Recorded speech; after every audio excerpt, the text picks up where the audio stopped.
Celebox. Si Clarice De Leon, 25 anyos at isang lady guard ng mall. Morena at hanggang leeg ang bagsak nitong buhok. Isang porsigidong ina na kayang gawin ang lahat para lang maprotektahan ang anak. Alam mo, kung gaano ka banali ang pangalan mo, ganon din kasama yung ugali mo. Mabuti pa nga sigurong umalis na ako sa bulok na mall na to. Sing bulok ng may-ari na akala mo, Diyos ng sanlibutan. Si Noah Verilla, 30 anyos at isang CEO ng mall na pinapasukan ni Clarice. Masungit ito at walang pakialam sa kahit na sino. Liban lang sa nag-iisang kababata nito. Ayoko ng tatanga-tanga. I don't have mercy with them. Tanggalin kong dapat tanggalin, lalo na ang mga bobo. Hindi nila alam na ang simpleng banggaan ng isang guard at CEO ay magsisimula ng isang kwentong babago sa kanilang kapalaran. Pero paano kung ang laban nila mauwi sa mas delikadong damdamin? Ating tunghayan ang isa na namang kwento ng pag-ibig na inihahandog sa inyo ng Tales of Siren.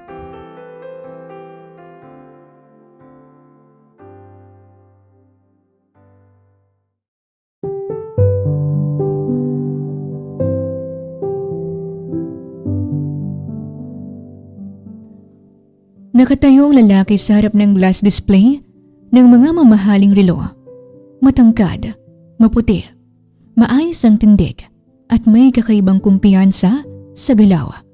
Hindi siya yung tipong nagpapapansin, pero kusa siyang napapansin. Grabe, ang gwapo naman ito. Saad ni Clarice sa isipan habang palihim na sumusulyap sa lalaking naroon. Lady guard kasi sa isang mall si Clarice at nasa entrance ito ng department store na nakabantay. Saktong malapit lang sa kaniyang mga mamahaling relo na nakadisplay sa loob kaya naman hindi nito maiwasang mapasulyap sa lalaking naroon. How much is this? Tanong ng lalaki sa sales lady habang nakangisi. Nakagat ni Clarice ang ibabang labi nito kahit ang boses ng lalaki ay nakakatunaw dahil sa lalim nun at may otoridad sa pananalita. Umiling na lang niyang paulit-ulit ang dalaga para mawala sa isipan nito ang mga naiisip sa lalaki. Maingat na kinuha ng lalaki ang isang mamahaling relo mula sa kahon, tsaka ito sinukat. Nung unay nakangisi lang ito habang pinagmamasdan yun, kaya naman pati si Clarice ay napapangiti. Sino ba namang hindi maaakit sa lalaking may mapaglarong ngiti?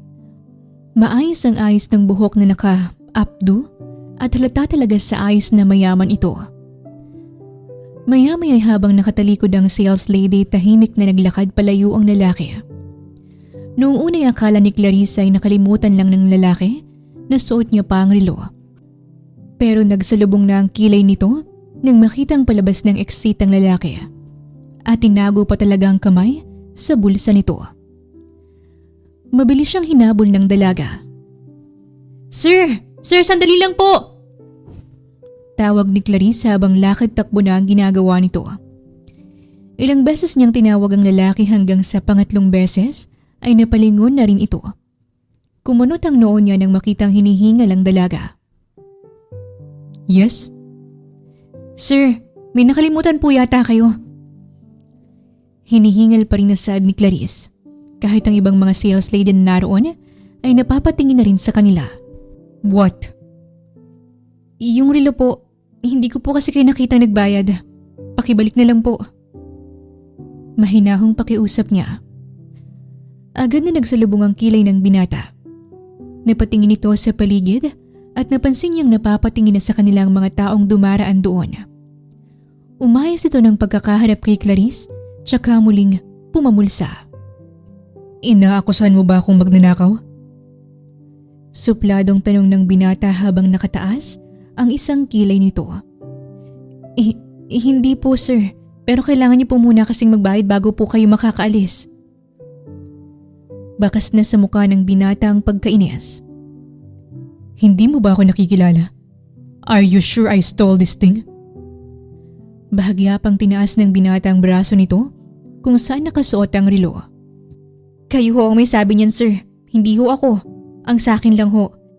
Sana po hindi tayo kumukuha ng mga bagay na hindi pa sa atin. Mukha ka pa naman pong may pambili. Bakit hindi mo nalang bilhin? Pagsusuplada na rin ni Clarice, dahilan para manlaki ang mga mata ng binata. Ang kaninang nakikiusyosong mga tao ay ngayon nagbubulungan na. May ibang tila gustong lumapit pero takot, habang ang iba naman ay tila nagpipigil ng tawa. Hindi na kasi napigilan ni Clarice ang pagkainis nito sa lalaki. Gwapong-gwapo pa naman din siya rito kanina. Pero dahil sa ginawa niya ay tila na turn off kagad ang dalaga.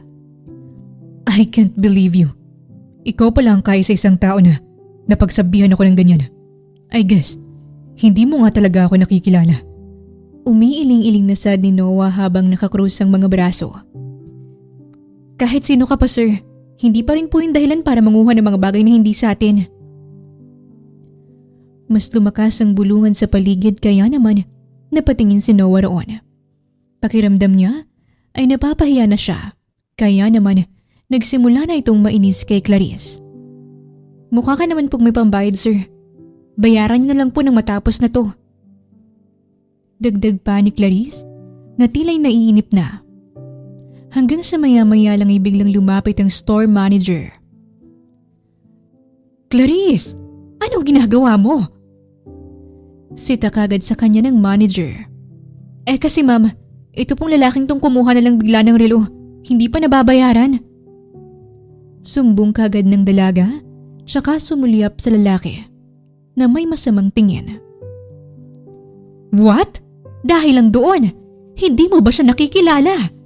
Siya ang may-ari nitong store at ng buong mall. Pasensya ka na po, Sir Noah.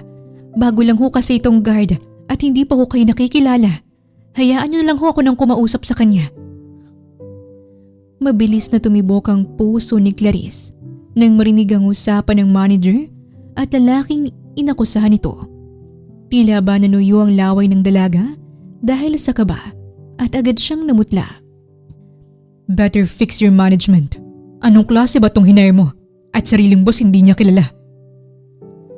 Masungit na sad ni Noah dahilan para mapalunok ng ilang beses si Clarice. I'm really sorry, sir. Hayaan niyo, hindi na po mauulit. Pakiusap muli ng manager. Tila umatras ang dila ni Clarice dahil sa takot. Ilang linggo pa lang siyang nagtatrabaho dito sa mall pero para bang mawawala na agad siya ng trabaho. Siguraduhin mo lang, ayoko ng tatanga-tanga. I don't have mercy with them. Tanggalin kung dapat tanggalin, lalo ng mga bobo. Matapos sabihin yun ng lalaki, ay umalis na ito at hindi na lumingon pa. Mariin ang pagkakakagat ni Clarice sa ibabang labi nito habang napapatanong sa sarili kung bakit niya ba nagawa iyon. Ma'am, matatanggalan po ba ako ng trabaho? Alanganing tanong niya sa manager. Nang tumingin ang manager sa kanya ay napakamot na lang ito sa batok habang halata sa mukha ang pagkadismaya. Hindi ako magdi-decide dyan, Clarice. Walang sinasanto yun sa Sir Noah. Kung ayaw niya, automatic tanggal na. Nanlumo ang dalaga sa sinabing yun ng manager. Hindi niya inaasahang 2 linggo lang ang itatagal niya rito sa mall. Ma'am, baka pwede pa pong mapakiusapan si Sir. Hindi ko naman po sinasadya eh. Kailangan ko po kasi ng trabaho. Pagmamakaawa ni Clarice habang maluha-luha pa itong nakikiusap. Kung sa akin lang iha, okay lang. Pero kung si Sir Noah na kasi ang nag-decide, wala na akong magagawa pa. Bumagsak ang balikat ni Clarice. Iniisip niya pa lang na matatanggalan siya ng trabaho, ay nanlulumo na ito. Paano na lang ang anak niyang 7 taong gulang na si Cheska? Wala na siyang ibang mapagkukunan ng pampaaral dito. Si Clarice De Leon ay may isang anak sa pagkadalaga. Ang pangalan niya ay Cheska De Leon. 7 taong gulang at nabuo dahil sa isang pagkakamali ni Clarice noong pagkadalaga. Siya ay 25 anyos at mag-isang tinataguyod ang anak. 5 flat ang height at hanggang leeg lang ang itim nitong buhok. Morena ito at may katamtamang timbang. Wala nang pareho niyang mga magulang. at hindi niya kilala ang iba niyang kamag-anak. Isang taong gulang pa lang si Cheska nung pumanaw ang mga magulang niya dahil sa isang aksidente. Kaya naman magmula noon ay mag-isa na niyang binubuhay ang sarili at anak. Nakayuko lang si Clarissa habang pansin nitong pinagbubulungan pa rin siya ng mga tao sa mall, lalong-lalo na ng mga sales lady. Pero hindi siya pwedeng magpa-apekto. Kaya naman dali-dali itong lumabas at nang matanaw pa sa di kalayuan si Noah ay tinawag niya ito. "Sir, pwede po ba kayong makausap?" Pakiusap ni Clarice nang makalapit. Wala pa rin nagbago sa ekspresyon ni Noah. Halata pa rin ang pagkainis sa mukha nito. Pero natili siya sa kinaroroonan at hinihintay ang sasabihin ni Clarice. "Pasensya na po sir kung nasabihan ko kayo ng kung ano-ano. Pakiusap ko lang po sana na huwag niyo akong tatanggalin sa trabaho. Kailangan ko po ito sir." Mahinahong pakiusap ng dalaga. Hindi umimik si Noah, pero kahit papano ay lumambot ang ekspresyon niya. "Pinapangako ko pong hindi na mauulit. Bigyan niyo lang po ako ng isa pang pagkakataon." Si Noah Virilla ay 30 anyos na binata. May-ari ito ng mall kung saan ang pinapasukan ngayon ni Clarice. Moreno at malinis ang mukha dahil wala itong kabalbas-balbas. Kilala siya bilang masungit at subladong CEO na sa konting pagkakamali lang ay tiyak na mapapatawag ka ng iba't ibang santo. Pero hindi nila alam na may kiliti pa rin si Noah. Hindi lang alam yon ng mga nakakasalamuha niya. Palagi kasi siyang seryoso sa buhay at para bang hindi nabibiro ng kung sino. "I told you, I don't have mercy. Kung sa tingin mo, madadala mo ako sa pagmamakaawa mo, nagsasayang ka lang ng laway at oras." Sagot ni Noah dahilan para muling bumagsak ang pag-asa ng dalaga. Muli tumalikod na si Noah at pinatunog ang sasakyan nito. Akala niya ay makakapasok na siya pero nagulat siya nang biglang itulak ni Clarice pasara ang pinto. "Gagawin ko po ang lahat. Pagbigyan niyo na po ako. Babawi ako sir, promise." Itinaas pa ni Clarice ang braso nito, hudyat na nagpapromise siya. "Alam mo, ayoko sa lahat yung hindi ako kinikilala. I don't give another chance. Kung sa una palang inayos mo ng trabaho mo, sana hindi ka umabot sa ganito." Muling binuksan ni Noah ang pinto ng sasakyan at sa pagkakataon na yon ay nakasakay na siya. Para nang pinagbagsakan ng langit at lupa ang itsura ni Clarice dahil sa kawalan ng pag-asa. Pero dahil tila wala na siyang magagawa, ay kumatok itong muli sa pinto ni Noah. Binuksan naman ng binatang windshield nito. "Alam mo, kung gaano kabanali yung pangalan mo, ganun din kasama yung ugali mo. Mabuti pa nga sigurong umalis na ako sa bulok na mall na to. Sing bulok ng may-ari na akala mo Diyos ng sanlibutan." Saad ng dalaga habang halata ng inis nito sa muka. Bahagya namang nagulat doon si Noah, pero hindi na siya makasagot nang maglakad na pabalik ng mall si Clarice. Hindi alam ni Clarice kung bakit niya nasabi yon, pero marahil sa inis ay nagawa niya yon at wala na rin siyang pakialam dahil tanggal na rin naman siya sa trabaho. Mabuti pang nasabi niya yon dahil hindi na din naman sila muli pang magkikita. Pero habang naglalakad ito pabalik sa mall, ay ramdam niyang palapit sa kanyang sasakyan. Nang lingunin niyang likod ay nagulat ito nang makitang mabilis na humarurot sa kanya ang sasakyan ni Noah. Hindi na alam ni Clarice kung anong gagawin, kaya naman napapikit na lang siya. Wala na rin naman siyang panahon para umiwas.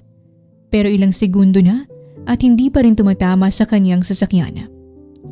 Nang muli siyang magmulat, ay halos mapaatras ito nang makitang ilang di pa na lang ang lapit ng sasakyan sa kanya. Ramdam niya maya-mayang hakbang ni Noah habang tumatawa itong lumapit sa kanya. "That's interesting, ha?" Sad ng binata habang pumapalakpak palapit kay Clarice. Sa kabilang banday nakaupo si Clarice sa sahig. Himas-himas ang balakang nito dahil sa mali niya ng bagsak. "Alam mo bang pwede kitang kasuhan ng attempted murder? Muntik mo na akong madali, oh!" Inis na sigaw ni Clarice. Hindi na may pinta ang mukha nito at rinig na rin sa buong parking area ang boses niya. Ang dami mo nang pinaparatang sa akin. Ganyan na ba ako, kakriminal sa paningin mo? Sarkastikong tanong ni Noah. Nakaluhod ang isang tuhod nito para mapantayan si Clarice. Nagsusukatan sila ng tingin. Oo! Inis muling sigaw ng babae. Mahina lang na natawa roon si Noah. Maya-maya tumayo ang binata. Hinayaan lang din itong tumayo mag-isa si Clarice kahit nahalata ritong nahihirapan siya dahil pa rin sa sakit ng balakang niya. You know what? I'm actually impressed. Ganyang tapang ang gusto ko eh. Umirap si Clarice sa sinabing yun ng binata. Di ba kailangan mo ng trabaho? Then, bukas na bukas, sa akin ka na magre-report. Ha? Kung ganyang tulad mo rin palang magiging boss ko, mas gugustuhin ko ng matanggal. Maghahanap na lang ako ng ibang trabaho. Umiiling-iling na ani ni Clarice. Tinatanggihan mo ba ako? Nagsusupladong tanong niya. Abay, sinong hindi? Kung ganyang klaseng boss lang palang meron ako, matutuwa pa akong matanggal sa trabahong to. Sarkastikong sagot ng babae, dahilan para umigting ang panga ni Noah. Tatalikod na sana si Clarice nang muling magsalita si Noah. Dodoblehan kong sahod mo. O triple. Name your price. Kailangan mo ng trabaho, hindi ba? Tila lumaki ang tenga ni Clarice sa sinabing niyo ni Noah, dahilan para mapatigil siya. Niloloko mo ba ako?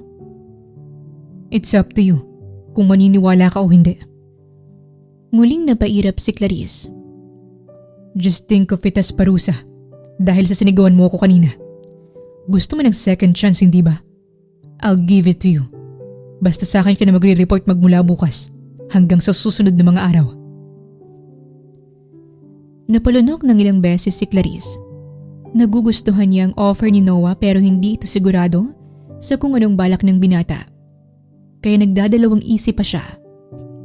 Pero kailangan niya ng trabaho. Kung matatanggal man siya, mahihirapan na siyang maghanap ng iba pang trabaho. Lalo pat hindi magiging maganda ang record niya. Ikaw lang binigyan ko ng gantong offer. Pero kung ayaw mo, ayos lang naman. Pwede ko namang ibigay sa iba. Sige sir, pahig na po ako. Malawak na napangiti si Noah habang si Clarice ay lihim na napapairap. Kung hindi lang niya kailangan itong trabaho, ay hindi niya tatanggapin to. Pero ang gusto lamang ni Clarice ay makapag-ipon para makapagpatayo ng business. Kinabukasan ay walang nagawa si Clarice kundi dumiretso sa admin office. Pagkarating nito sa office ni Noah, ay naroon na ang lalaki at tahimik na nakatitig sa laptop nito. Seryoso ang mukha niya habang nakakrus ang mga braso. Hindi pa nito napansin na pumasok si Clarice. Napalunok na lang ang babae dahil muli itong namangha sa itsura ni Noah. Kahit na mukhang wala ito sa mood, ay napakagwapo pa rin itong tingnan.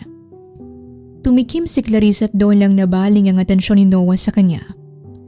Biglang nag-iba ang ekspresyon nito at napalitan na ng ngisi. Mabuti naman at dumating ka pa. Asar niya kagad sa babae. Ang nakuniporming si Clarice ay malakas na napabuntong hininga. Nagdalawang isip pa kasi ako. Ayoko na nga sanang tumuloy. Sagot niya kaya naman dahan-dahang napailing si Noah. Pero naisip ko na kailangan ko pala ng trabaho.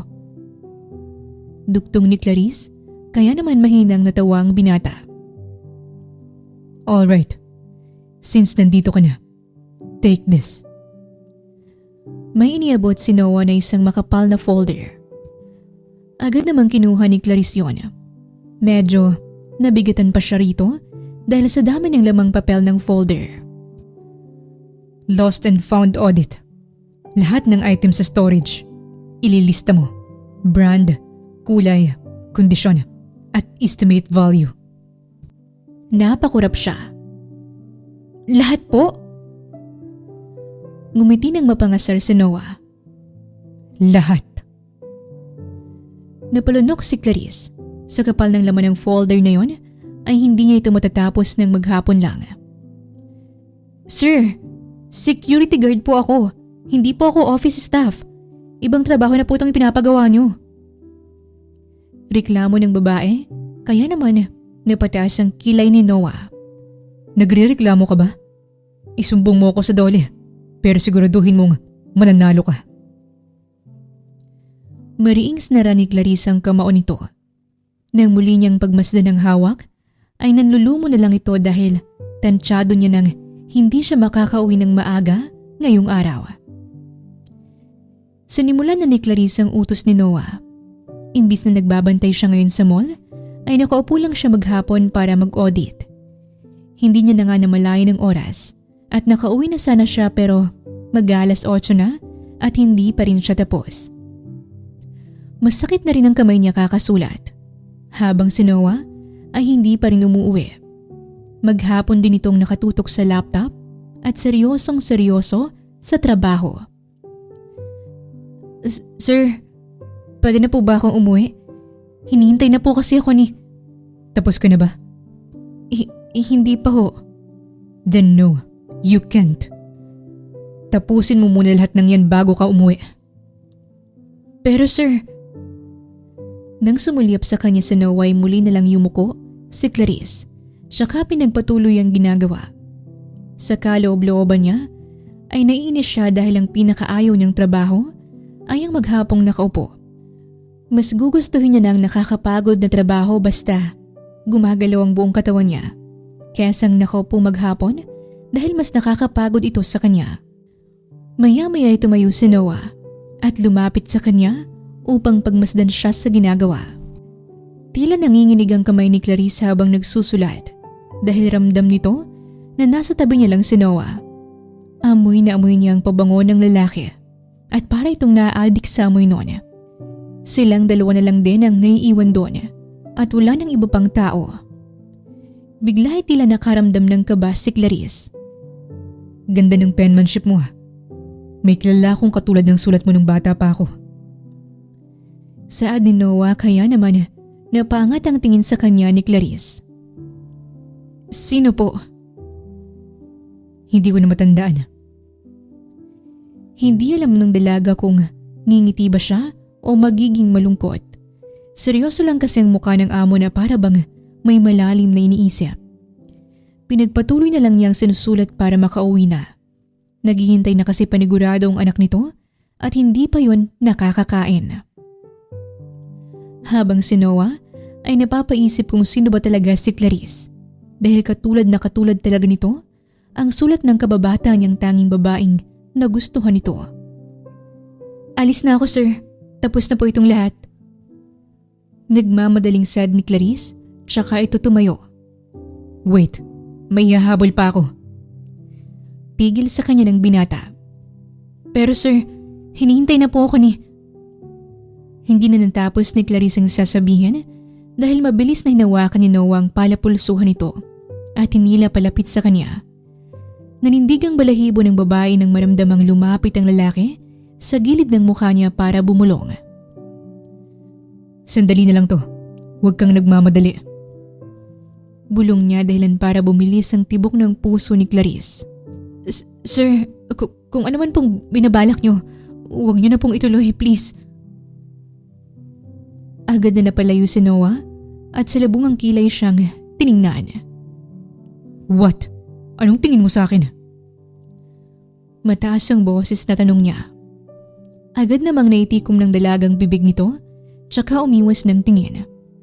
Sa wakas ay binitawan na rin ni Noah ang palapulsuhan nito at may inibot itong maliit na kahon. Nang kunin niya ni Clarice at buksan ay naglalaman ito ng relo na kinuha ng lalaki sa department store. Bahagya namang nagtaka doon si Clarice. Bakit po ito, sir? Ibalik mo na. Ayoko na niyan. Pumamulsa si Noah, tsaka ito bumalik sa table niya at padabog na umupo. Agad nagsalubong ang kilay ni Clarice. Gusto pa sana niyang itanong kung bakit pero ayaw niya nang humaba pa ang usapan. Pinili na lang nitong umalis doon at binalik nga ang relo tsaka ito umuwi. Ganun ba talaga ang mga mayayaman? Kapag pinagsawa ng isang bagay, parang itatapon na lang na wala ng kwenta. Wika ni Clarice sa sarili, tsaka umiling-iling. Nang makauwi siya sa kanila ay agad itong sinalubong ng ngiting-ngiti at cute na batang babae. Mama! Mamula-mula ang pisngi ng bata nang tawagin ito ang ina. Agad namang napawi ang pagod ni Clarice nang makita ang anak at mahigpit itong niyakap. I'm sorry baby, late na ko uwi si mama. Tila nagpapaawang sad ni Clarice, tsaka hinaplos ang hanggang bewang na buhok ng bata. Okay lang po mama, may food po na ipinadala sa akin, galing daw kay dada. Confused na sagot ng bata. Pati si Clarice ay nagtaka kaya naman kumunot ang noo nito, tsaka bahagyang napaisip. Dada? Tumangot-tango lang ang anak. Walang kilala si Clarice na dada, kaya naman labis niya itong pinagtaka. Nang makita niya ang kusina, ay may pagkain niyang naroroon. May mga prutas pa at gulay na kasama. Mas lalo tuloy siyang nabahala dahil walang ibang kasamang bata kanina. At pinadalhan ito ng ganong bagay. Anak, sa susunod ha, kapag may nagabot ulit sa'yo ng mga ganyan, huwag mong tatanggapin. Kasi hindi sila kilala ni mama. So, stranger sila. Huwag kang tatanggap ng kung ano sa stranger, okay? Paliwanag ni Clarice sa anak. Agad din namang tumango ang bata. Nang matapos na rin kumain si Clarice ay hindi mawala sa isip nito ang nagpadala sa kanila ng pagkain. Unang beses lang itong nangyari sa kanila. At mag-isa lang ang anak niya, kaya kinababahala niyang iwan mag-isang anak sa kanilang tahanan. Kaya naman kinabukasan, nang pumasok si Clarice ay isinama nito ang anak sa admin office. Wala na siyang pakialam kung ano man ang sabihin ng iba. Basta't masiguro lang niya na ligtas ang anak. Wala kasi itong pasok at hindi gustong iwan ni Clarice ang anak na muling mag-isa sa kanilang bahay. What the heck? Bakit may bata rito? Agad na natigil si Clarice sa pagsusulat nang marinig niya mula sa entrance ng office ang boses ni Noah. Mabilis siyang lumapit doon at nakitang salubong ang kilay ng lalaki habang nakatingin sa anak niya. Sorry sir, anak ko po yan, si Cheska. Nagalang ang sad ni Clarice habang pilit ang ngiti kay Noah. Nang bumaling sa kanyang tingin ng bata ay halata ang pagkagulat sa binata. Clarice, go to my office. Now! Napaigtad ang babae. Mabilis na naglakad si Noah patungong opisina nito at sumunod din sa kanya si Clarice. Sumulyap muna siya sandali sa anak at sinenyasan nitong tumahimik. Nang makapasok sa office ay nakapamewang si Noah habang nakatalikod kay Clarice. Malakas itong bumuntong hininga, tsaka niya hinarap ang babae. May anak ka? Pilit na pinapakalma ni Noah ang boses para hindi makalata ang babae. Mabilis itong tumango. Yes sir. Saglit na sumulyap si Noah sa gawi kung saan naroon ng bata. So may asawa ka? Pamilya? Mabilis na umiling si Clarice. Wala po. Single mom po ako. Dahan-dahan namang napatango rito si Noah. Kahit na labis na nagtataka kung paano nagkaroon ito ng anak, ay pinilit niyang maging kalmado. Bakit niyo po natanong sir? Pahabol na tanong ng babae. Gusto ko lang i-remind sa'yo na hindi playground itong office ko. Hindi ka pwedeng basta-basta na lang nagdadala ng anak mo dito. Pasensya na po sir. Hindi ko kasi siya maiwan mag-isa sa bahay eh. Wala kasi siyang pasok ngayon kaya sinama ko muna. Pero wag po kayo mag-alala. Behave naman po siya. Hindi siya magukulit dito. Nakangiting sad ng dalaga. Hanggang sa narinig nito ang malakas na tawa ng bata habang nakikipagkulitan sa isang staff sa di kalayuan sa office ni Noah. Sabay silang napatingin doon at muling nagkatinginan ng dalawa. Awkward lang na napatawa si Clarice tsaka dahan-dahang tumungo sa pintuan para lumabas at mapagsabihan ng anak. Habang nasa kalagitnaan ng trabaho ang dalaga, halatang hindi komportable si Noah.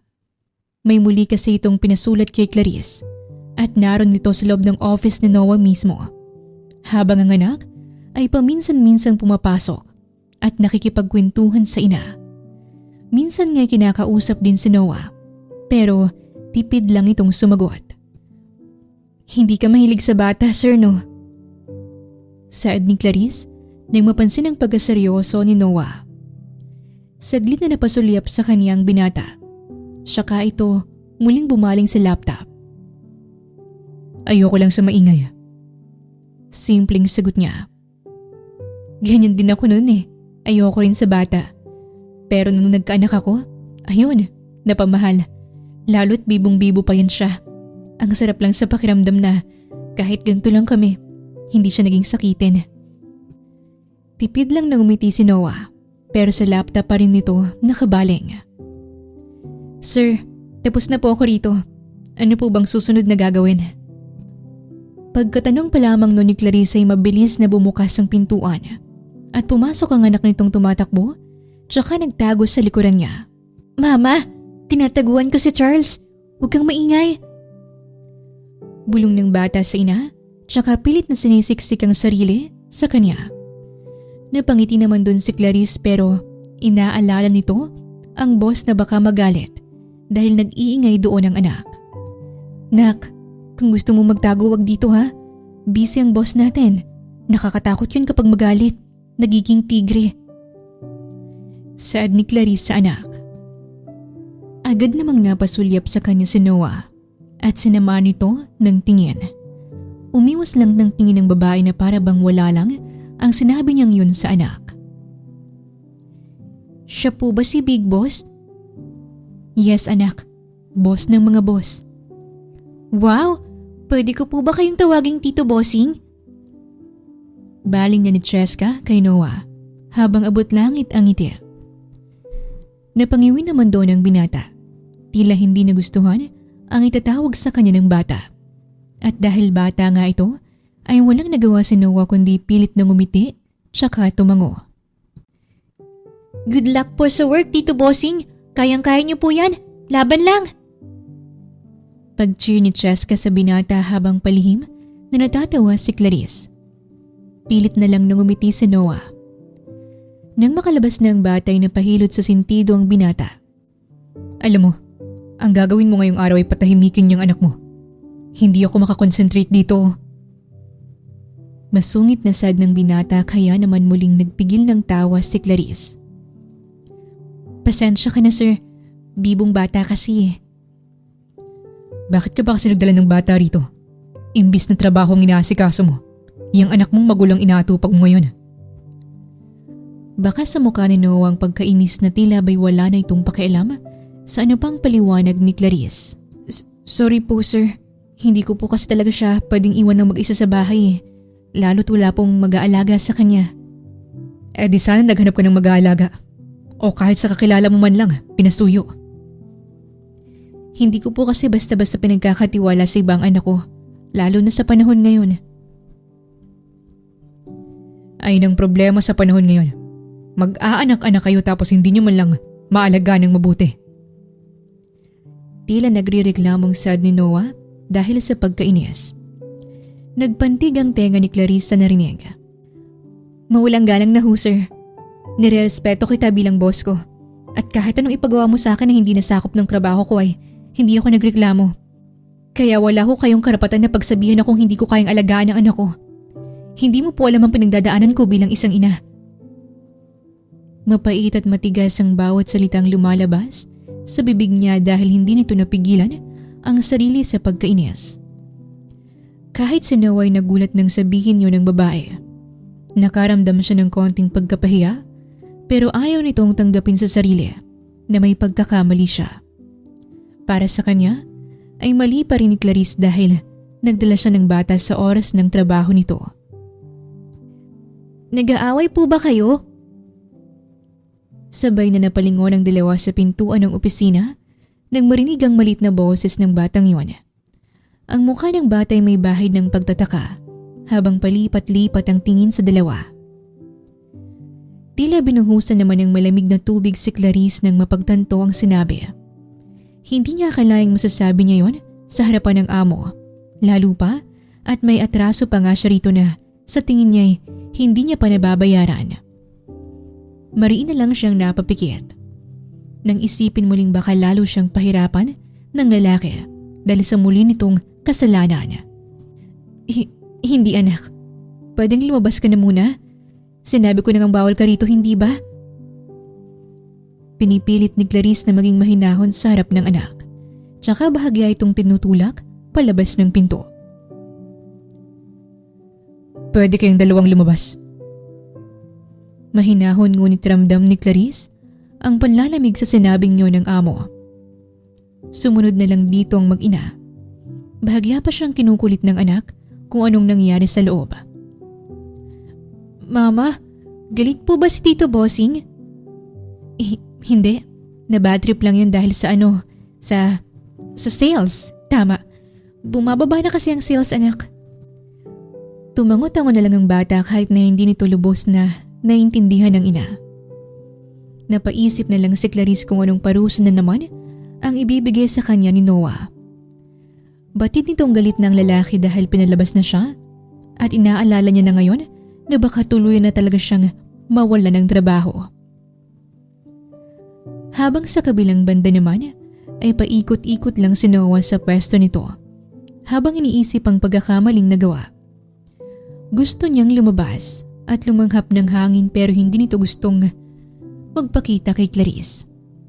Kaya naman habang naglalakad siya sa opisina at nag-iisip ay nahinto ito sa table ni Clarice.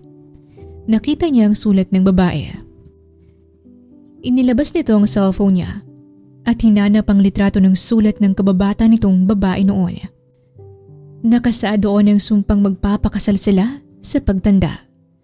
Nakakatawang isipin na ito na lang natitira niyang alaala sa babae dahil kahit pangalan ng isa't isa hindi nila alam. Basta na lang silang nagkita sa ilalim ng tulay at naging magkalaro.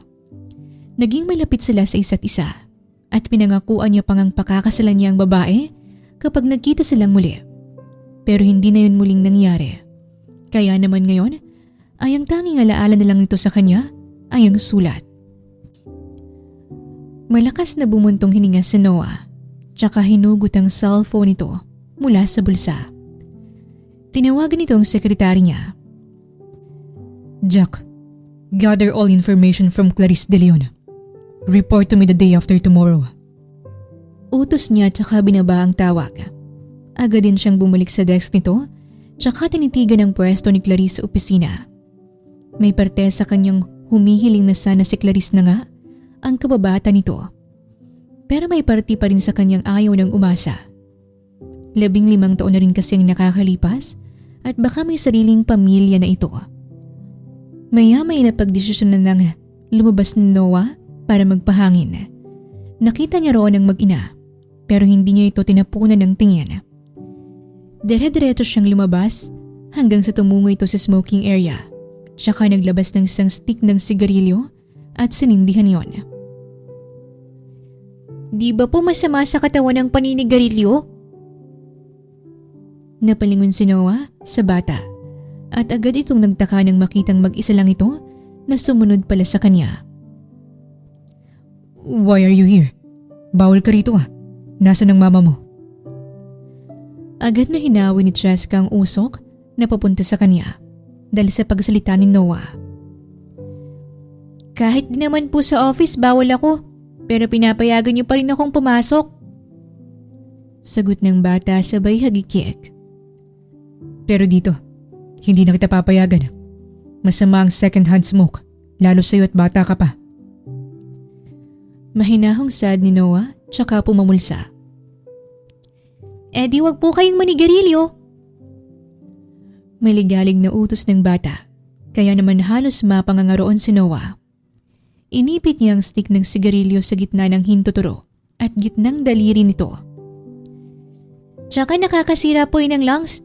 Umiitim daw po ang lungs mo. Kapag umitim ang lungs mo, ibig sabihin, maitim na rin ang budhi mo. Agad na nagpigil ng tawa si Noah sa sinabi ng bata.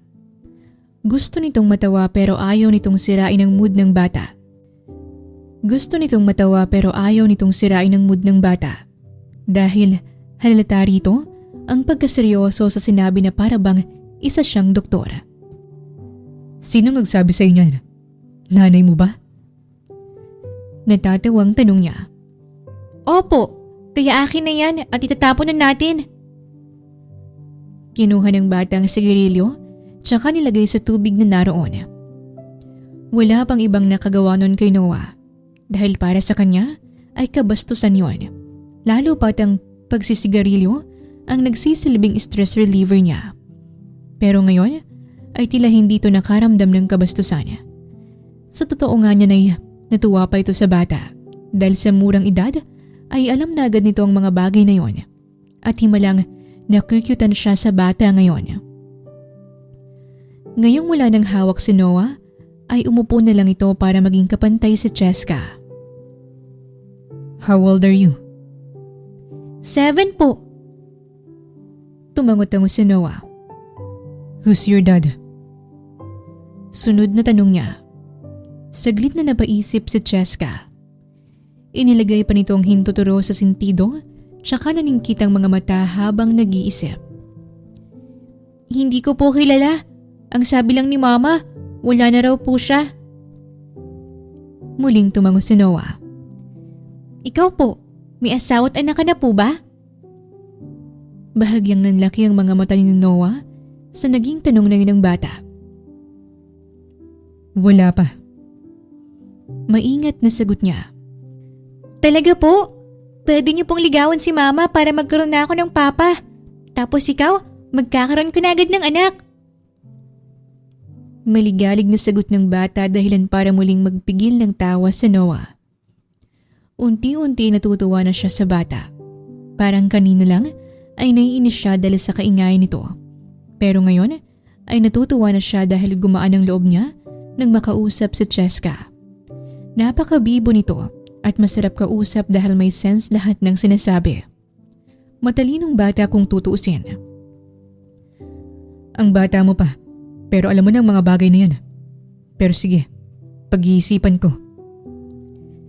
Biro ni Noah sa bata, dahilan para kumislap ang mga mata nito. Talaga po? Sabi ko na may gusto ka kay Mama. Kailangan niyo itong malaman para magkatuluyan kayo agad. Masyadong mabilis ang naging kilos ng bata nang tumakbo ito pabalik ng opisina, dahilan para mataranta si Noah.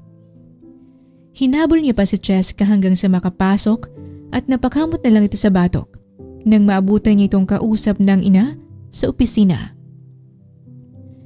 Nanlaki pa ang mga mata ni Clarice nang makitang kasama pala ni Noah ang anak. Agad niya itong nilapitan. San ka ba nang galing na bata ka? Kanina pa kita hinahanap. Sermon kagad nito sa anak. Mama, nakausap ko po si Tito Bossing. Sabi niya liligawan ka raw niya. Magkakaroon na ako ng papa. Yehey! Pwede ko na po siyang tawaging Papa Bossing. Malakas na anunsyo ng bata sa ina. Dahilan para marinig yun ng ibang staff na naroon at mapatingin sa kanila. Hindi naman mapakali si Noah sa kinatatayuan nito nang tuluyan ngang sabihin yun ng bata kay Clarice kahit na binibiro niya lang naman ito. Ha? Pilit na tumawa si Clarice at nahihiyang tumingin kay Noah. Ikaw talagang bata ka? Kung ano-anong pinagsasabi mo. Manahimik ka na nga lang dito sa tabi ko. Naiistorbo mong ibang nagtatrabaho. Mahinahong sermon ni Clarice sa anak. Nang muli siyang tumingin kay Noah at nakita nitong namumula ang tenga ng binata. Lihim siyang natawa roon pero pilit niyang pinigilan yun dahil lagot na naman siya kapag nakita siyang tumawa. Pero Mama, totoo po ang sinasabi ko. Tinanong ko siya kung pwede kanyang ligawan. Ang sagot niya, pag-iisipan ko. Di pa po, Tito Bossing? Bahagya pang ginaya ng bata ang pananalita ni Noah. Nagsagutin niya si Cheska kanina. Imbis na mainis ay natawa na lang si Noah sa reaksyon ng bata. Napakamot na lang si Clarice sa ulo nito dahil sa sinasabi ng anak. Ay nako, ikaw talagang bata ka, wala kang tabas yung dila mo ano? Tumahimik ka na lang kaya kung ayaw mong pauwiin kita bigla. Pananakot ni Clarice dahilan para matahimik ang anak. Ngumuso na lang ang bata at naupo sa upuang nasa gilid. Para itong batang lugmok habang nilalaro ang mga daliri. Napailing-iling na lang si Cheska, tsaka ito lumapit kay Noah para kausapin. Sir, sorry po ulit kung ginulong kayo ni Cheska. Bukas na bukas po, hindi ko na siya dadalhin dito. Papakiusapan ko na lang ang nanay ng kaibigan niya para doon muna pansamantala habang wala ako bukas. Pero tila nagiba ang ihip ng hangin sa isinagot ni Noah. You can bring her here anytime you want. That's fine. Para naman magkaroon ng konting buhay itong opisina. Malumanin na side niya dahilan para halos malaglag ang panga ng babae. Napatingin siya sa paligid dahil muli na naman silang pinagtitinginan. Narinig kasi nila ang sinabi ni Noah at hindi sila makapaniwalang papayag ng ganon-ganon lang ang lalaki. Mahigpit kasing pinagbabawal ni Noah ang pagpasok ng kung sino sa opisina. Lalo na ang bata kaya naman ngayon ay labis ang pagtataka nilang napapayag siya dahil lang kay Clarice. Pero wala nang pakialam doon ng babae. Dahil may consent naman ng amo ay minabuti niyang dalhin muli roon si Cheska kinabukasan.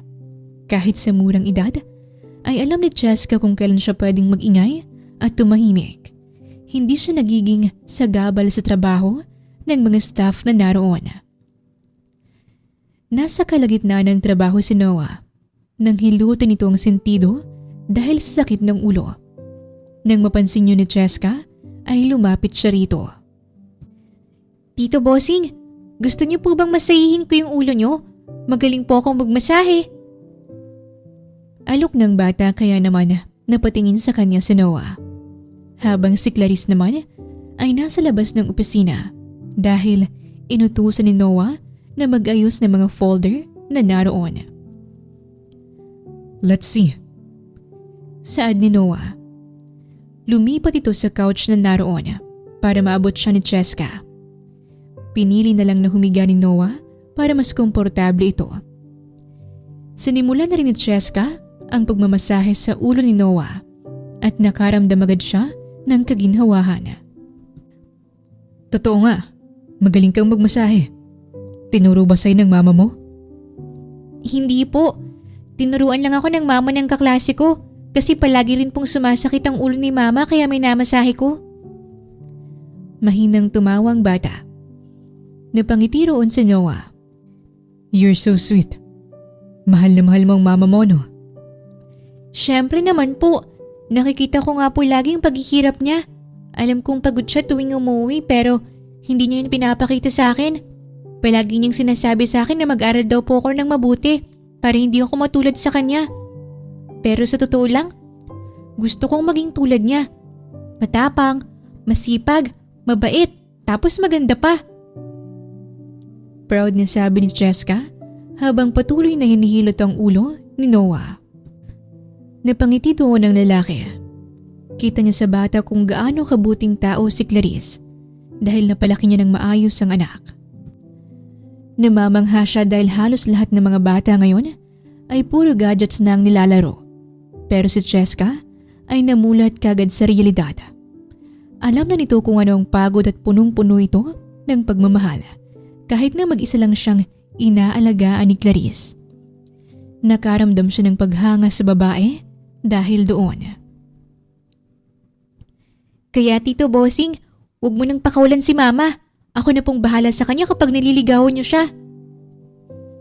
Mahinang natawa roon si Noah dahil pilit talaga siyang nirereto ni Cheska sa ina. Pero imbis na makulitan o mainis, ay natutuwa pa rito ang lalaki. Hanggang sa hindi niya namamalayan na unti-unti na pala siyang nakakatulog sa masahe ni Cheska. Maya-maya lang ay pumasok si Clarice at nakita nitong minamasahe ng anak ang ulo ni Noah habang nakapikit ito. Agad niya itong nilapitan pero dahan-dahan lang. Kita mo to? Oras ng trabaho pero tulog. Mahinang sad ni Clarice tsaka ito umirap. Sananya naman agad siya ni Cheska na tumahimik. Huwag kang maingay, Mama. Masakit po kasi ang ulo ni Tito Bossing kaya minasahe ko. Sa sobrang sarap nga po ng masahe ko, nakatulog siya. Nginitian ni Clarice ang anak tsaka mahinang tinapang ulo nito na parang aso. Nang muli siyang mapatingin kay Noah, ay sumimangot muli ang mukha nito. Ngunit hindi may pagkakaila na kahit tulog ay mukhang anghel si Noah. Mahaba ang pilik mata nito at sakto lang ang magandang hugis niyang kilay. Wala rin itong balbas kaya naman mas na-attract si Clarice sa clean look ni Noah.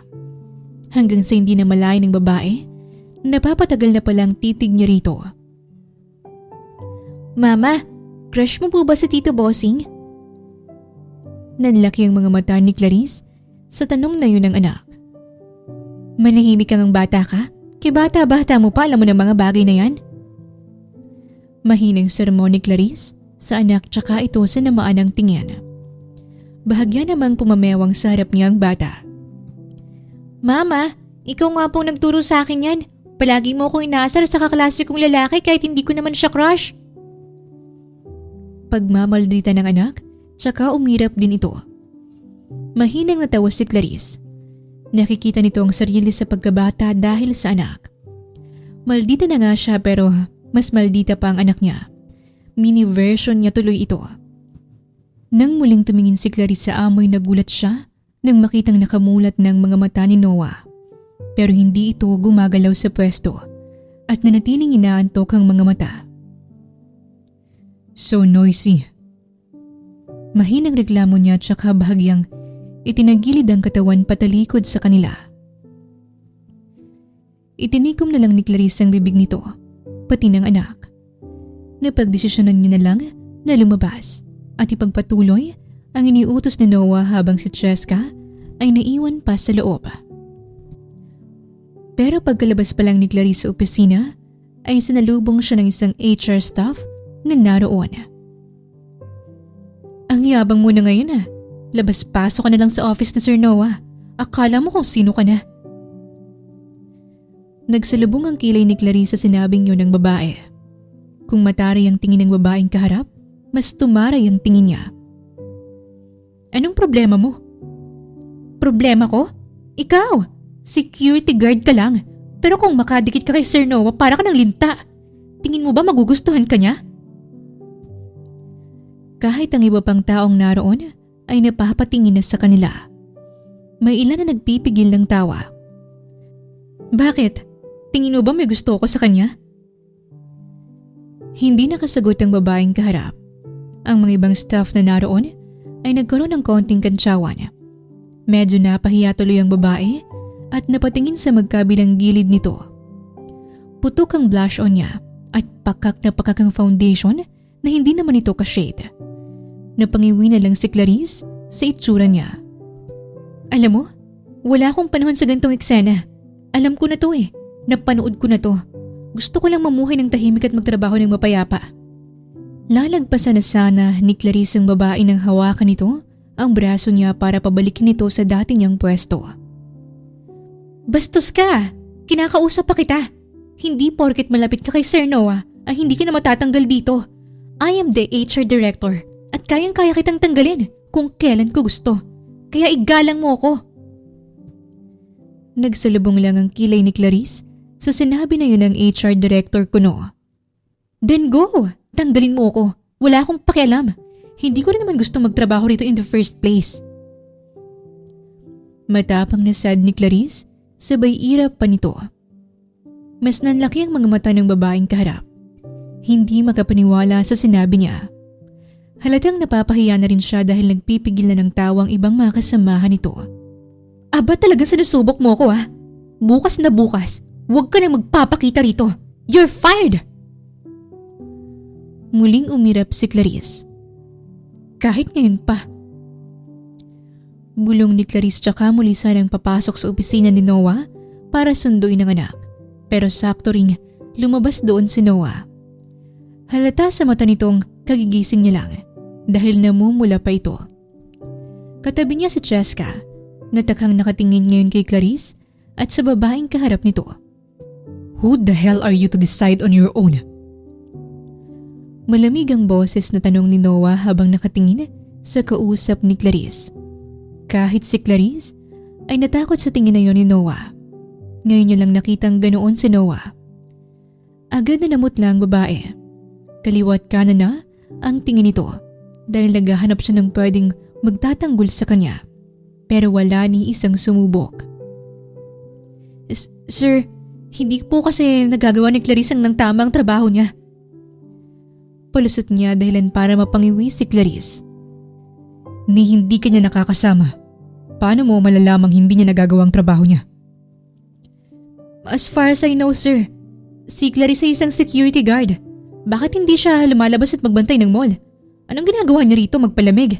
At talagang sinama pa ang anak niya na para bang playground tong opisina. Kumpensadong sagot ng babae. Ang makasama nitong staff ay mahina ng napatawa sa sinagot niya. Wow, coming from an HR director. Trabaho mo na bang usisain ang buhay ng ibang tao ngayon? Bakit hindi mo unahin ang palpak mong pag-recruit ng maayos na empleyado? Baka gusto mong ikaw matanggal sa opisinang ito. Nawala ang pagkakangisi niya. Hindi na ito makatingin ng diretso ngayon kay Noah dahil sa pagkapahiya. Leave, bago pa ako mainis at tanggalin ka sa posisyon mo. Agad ding umalis ang babae pero bago yun ay tiningnan nito ng masama si Clarice. Ngumisi lang sa kanya si Clarice na para bang nangaasar. Samantala ay pinagmasdan ni Noah ang ibang mga staff na naroon. Ayokong makarinig pa o makasaksi ng gantong eksena. Oras na may makita ko na ngaapi ng katrabaho niya, ay tatanggalin ko agad sa pwesto. Nagkakaintindihan ba tayo? Maotoridad na utos ni Noah na agad namang sinang-ayunan ng mga staff na naroon. Lihim na napangiti si Clarice. Kahit pala masungit ang boss nito, ay hindi nito hinahayaan ang bullying. Kaya naman napahanga siya kay Noah sa bagay na yon. Nang mag-uwi ay nasaktuhan pang umuulan. Walang dalang payong sina Clarice kaya naman problemado ito sa masasakyan.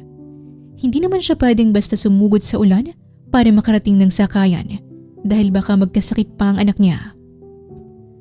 Hanggang sa may bumusinang sasakyan sa harap nila. Nang bumaba ang windshield nito ay nagulat si Clarice nang makita si Noah. Hatid ko na kayo. Baka magkasakit pa yung bata. Suplado pa ring saad ni Noah. Ay, hindi na po sir. Salamat na lang po. Pagtanggi ni Clarice kaya naman napatingin sa kanya si Noah. Tinatanggihan mo ba ako? Masungit na muling saad niya. Walang nagawang mag-ina kundi ang sumakay na lang. Baka kung ano pang gawin sa kanila ni Noah kung hindi sila pumayag na magpahatid. Ang ganda ng kotse, mama oh. Di ba po pangarap mong sumakay sa ganito? Natupad na ngayon, ma. Pwede mo nang burahin sa listahan mo. Sad ng bata habang nakasakay sa passenger seat. Sa likod habang si Clarice ay nasa harap.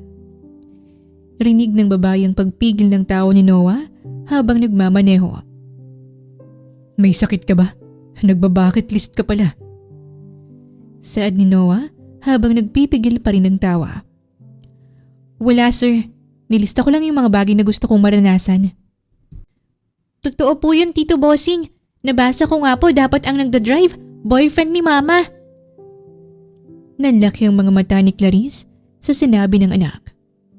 Nak, tama na. Masyado ka nang maraming sinasabi. Pigil ng babae sa anak at nang muling sumulyap kay Noah ay hindi na ito tumatawa. Sabi ko nga sa'yo, Mama, okay lang sa akin kung magka-boyfriend ka na. Mas okay nga po kung si Tito Bossing yun eh. Agad na natapakan ni Noah ang break dahilan para manlaki ang mga mata ni Clarice. Nak, tumahimik ka nga. Hindi ka pa papagod dyan? Matulog ka na muna. Muling saway nito sa anak at ngayon ay namumula na siya at hindi makatingin kay Noah. Nang makita ni Clarice si Noah mula sa rearview mirror ay may bahay dito ng pagkakangisi. Mama, kay Tito Bossing ka na lang. Marami siyang pagkain sa ref. Natampal na lang ni Clarice ang noon nito. Dahil hindi niya mapigilan ang anak sa kakadaldala. Cheska, kung gusto mo ng pagkain, padadalhan na lang kita. Gusto mo ba? Tila nakikisabay ring sad ni Noah, kaya naman mas lalong nahihiya rito si Clarice. Talaga po? Ikaw po ba si Dada na nagpapadala sa akin ng foods nung nakaraan? Inosenteng tanong ng bata. Kumunot naman ang noo rito ni Noah, tsaka napasulyap kay Clarice. Wala yun, sir. Madaldalang po talaga yan si Cheska. Saad na lang ni Clarice pero umiiwas na ito ng tingin kay Noah. Kasi naman mama, hindi ko po talaga alam kung sino yung si Dada. Baka bago ko na pong daddy, tapos ayaw mo lang aminin sa akin. Baka nga po si Tito Bossing na yun kasi sanakay ka niya sa mamahaling kotse kahit hindi ka naman niya girlfriend. Natampal na lang ni Clarice ang noo nito dahil sa kadaldala ng anak. Mismong siya'y sumusuko sa mga sinasabi ni Cheska, habang si Noah ay natatawa na ng malakas. Mabuti nga't hindi ganon kalayo sa kanila ang mall dahil mabilis din silang nakarating. Pero nakatulog na si Cheska, kaya naman binuhat na lang siya ni Noah. Dito niyo na lang po ilagay si Cheska, sir. Ako na pong bahala. Salamat pala sa paghatid sa amin. Mahinahong sad ni Clarice nang mailapag ni Noah ang bata sa higaan nito. Pinapalis mo na ba ako agad? Hindi mo man lang ba ako bibigyan ng tubig? Sorry sir. Nauuhaw po ba kayo? Sandali lang po. Kukuha lang ako ng tubig. Tarantang sabi ni Clarice, tsaka pumuntang kusina para kumuha ng tubig. Nang pagbalik niya sa sala, ay nakita nitong nakatingin si Noah sa picture frame na naroon, kung saan nasa litrato si Clarice at ang anak nitong si Cheska.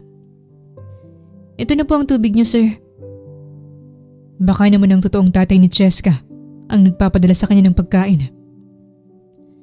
Tanging sad ni Noah nang hindi tumitingin kay Clarice. Kumunot naman ang noo doon ng babae. Sir? Tumingin sa kanya si Noah. Si Dada. Naku sir, malabo.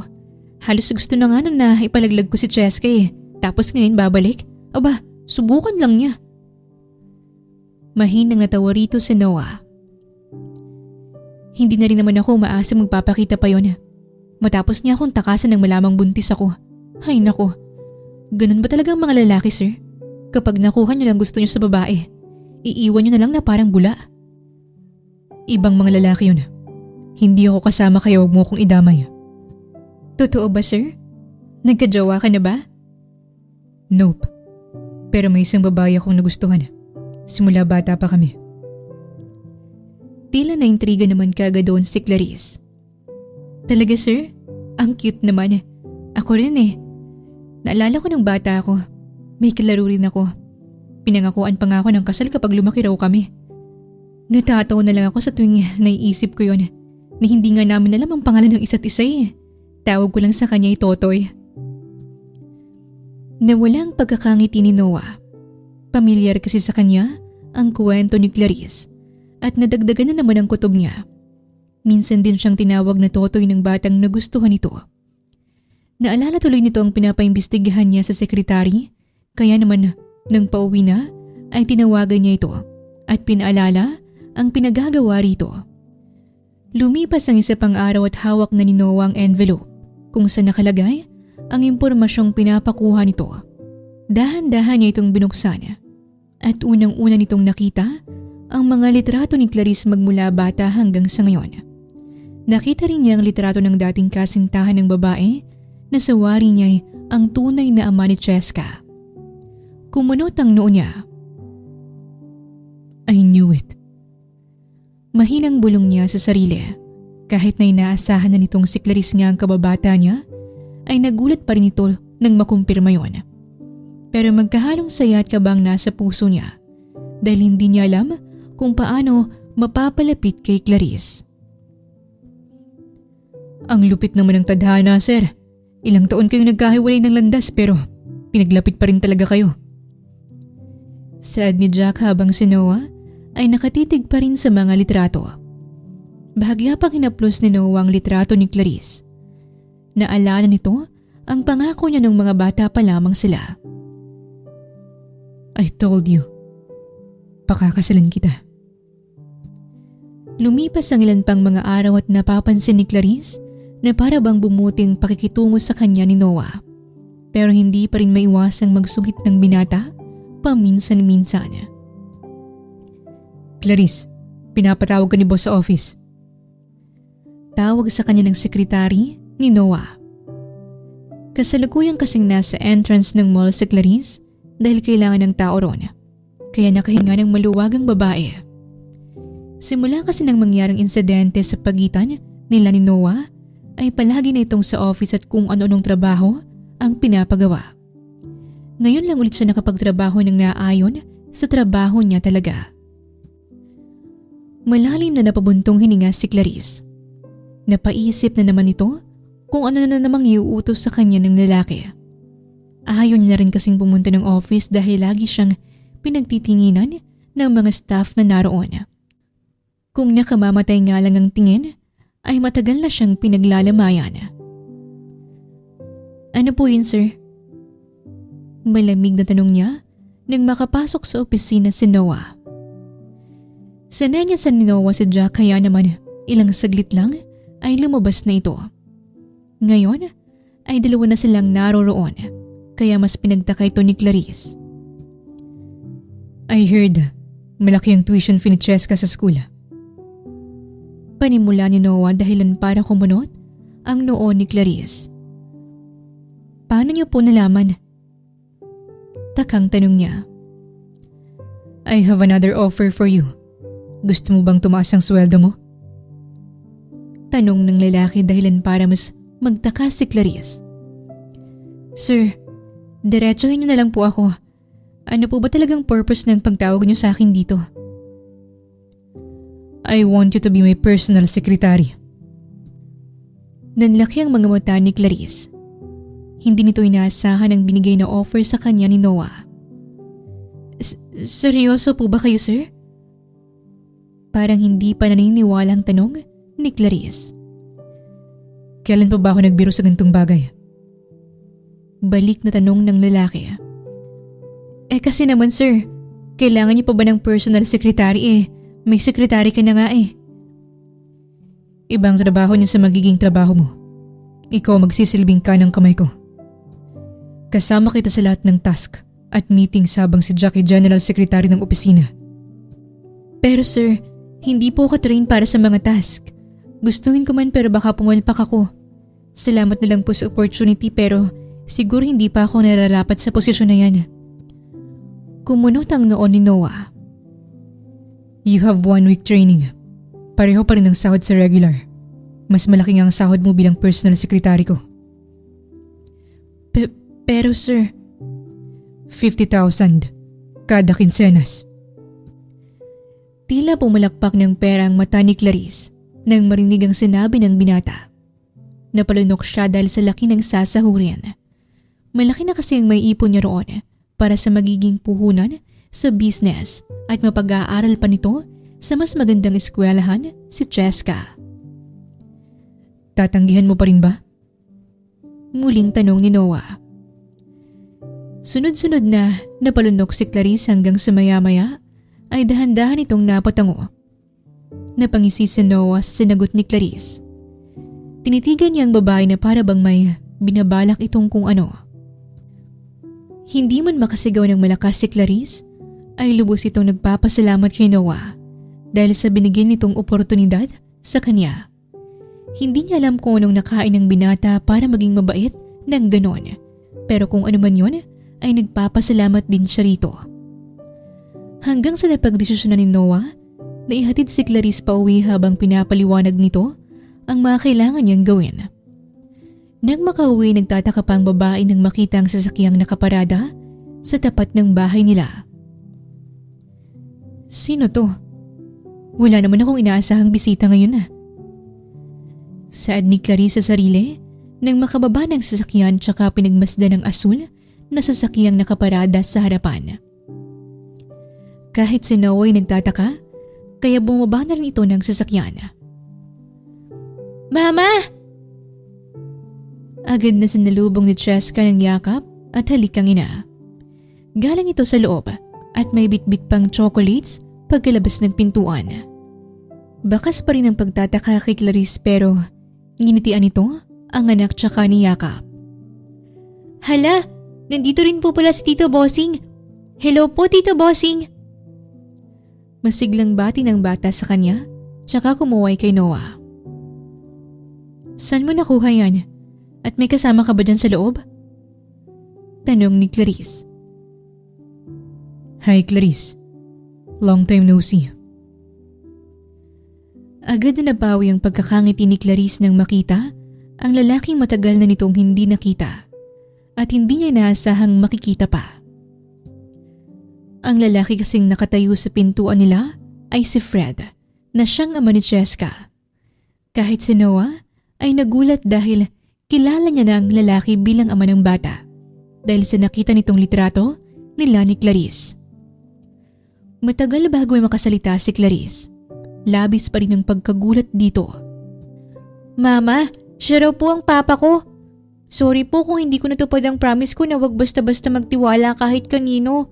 Nagpakita po kasi siya ng pictures niyong dalawa. Kaya mukhang hindi naman po siya nagsisinungaling. Paliwanag ng inosenteng bata at saka muling kumagat sa hawak nitong tsokolate. Patunaw na nga yun kaya marungis na ang bandang gilid ng labi ni Cheska. Cheska, pwede bang pumasok ka na muna sa loob? Mahinahong kausap ni Clarice sa anak. Agad din namang sumunod doon si Cheska. Habang si Noah ay nanatili sa kinatatayuan nito. Hindi pa siya napapansin ni Fred at halos makalimutan na siya ni Clarice. Clarice, kumusta? Ang laki ng pinagbago mo. Mas lalo kang kumanda ngayon.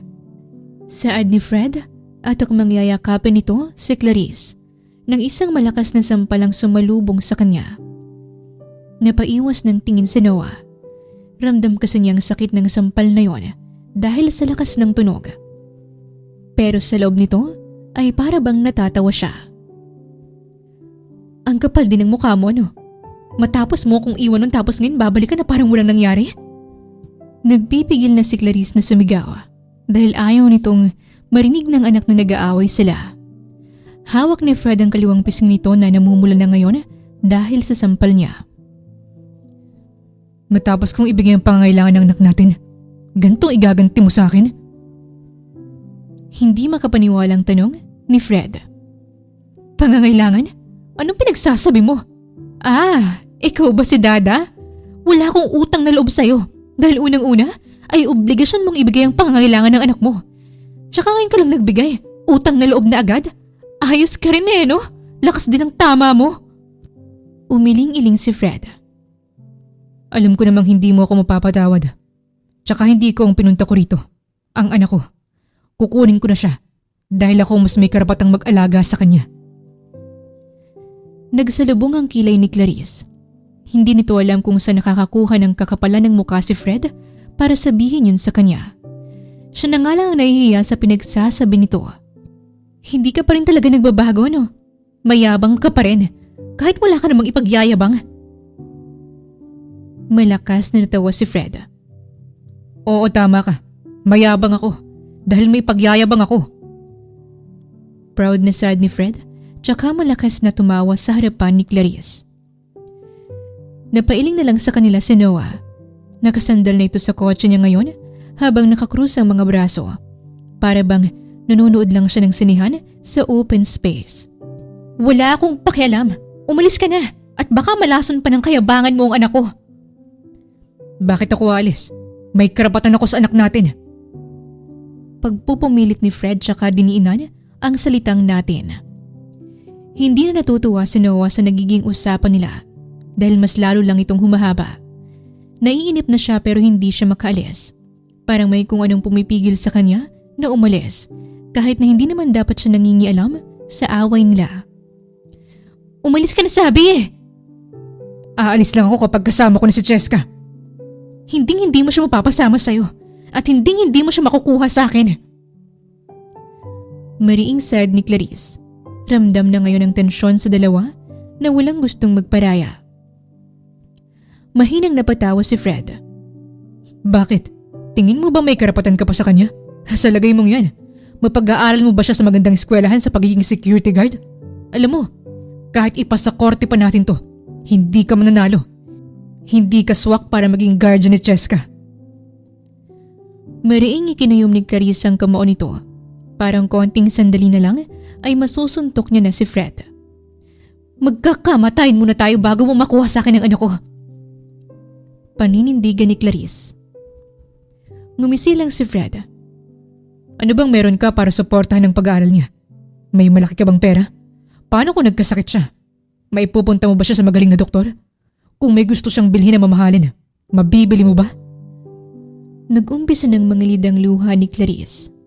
Hindi nito inaasahan sa isang tao lang pala masisira ang buong araw niya. Hindi niya lamang isasagot dahil pakiramdam nito ay masyado na siyang namamaliit. Pagmamahal. Sabay na napatingin ang dalawa kay Noah nang bigla itong sumingit sa usapan. Doon lang din napagtanto ni Clarice na naroon nga pala si Noah. Muntik niya na itong makalimutan. At sino ka naman? Kunot noong tanong ni Fred tsaka pumamewang. Nakapamulsa si Noah nang lumapit ito kay Clarice. Bahagya niya pang pinunasan ang butil ng luha na kumawala na sa kanang mata niya. Pagmamahal ang meron siya para magpursiging maibigay lahat ng pangangailangan ni Cheska. Nothing else. Mahinang natawa roon si Fred. Ang corny mo ah. Sino ka ba kasi? At nakikisali ka sa usapan namin. Yun ang wala sa'yo, Fred. Dahil lang natatanging nakaukit lang sa'yo kayabangan. Ego. Pride. Pagpapatuloy ni Noah, dahilan para mawala ang pagkakangiti ni Fred. Dahan-dahang naging seryoso ang ekspresyon nito. Habang si Clarice ay hindi na makapagsalita dahil mangiyak-ngiyak pa rin ito. At sino ako? I am the legal guardian of Cheska. Nanlaki ang mga mata ni Fred pati na rin ni Clarice dahil hindi nito inaasahan ang sinabing yun ng lalaki. Ako na ngayon ang kinikilalang tatay ng anak ni Clarice dahil malapit na kaming ikasal. Napanganga na lang si Clarice sa sumunod na sinabi ni Noah. Hindi niya alam kung nantitrip lang ba si Noah o ano, kaya niya nasabi yun. Wala siyang maisip na dahilan para gawin yun ni Noah. Ikasal? Clarice, totoo ba? Naninigurong tanong ni Fred kay Clarice. Saglit na napatingin si Clarice kay Noah. Pinandilatan pa siya ng lalaki na para bang sinasabing sumakay siya dahil ginagawa niya ng pabor ang babae. Oo, invited ka pa nga eh. Sagot na lang ni Cheska at narinig nito ang pagsinghap ni Noah. Nagpipigil ito ng tawa. Hindi na maipinta ngayon ang mukha ni Fred. Palipat-lipat ang tingin niya sa dalawa na parang hindi ito makapaniwalang pakakasalan ni Noah si Clarice.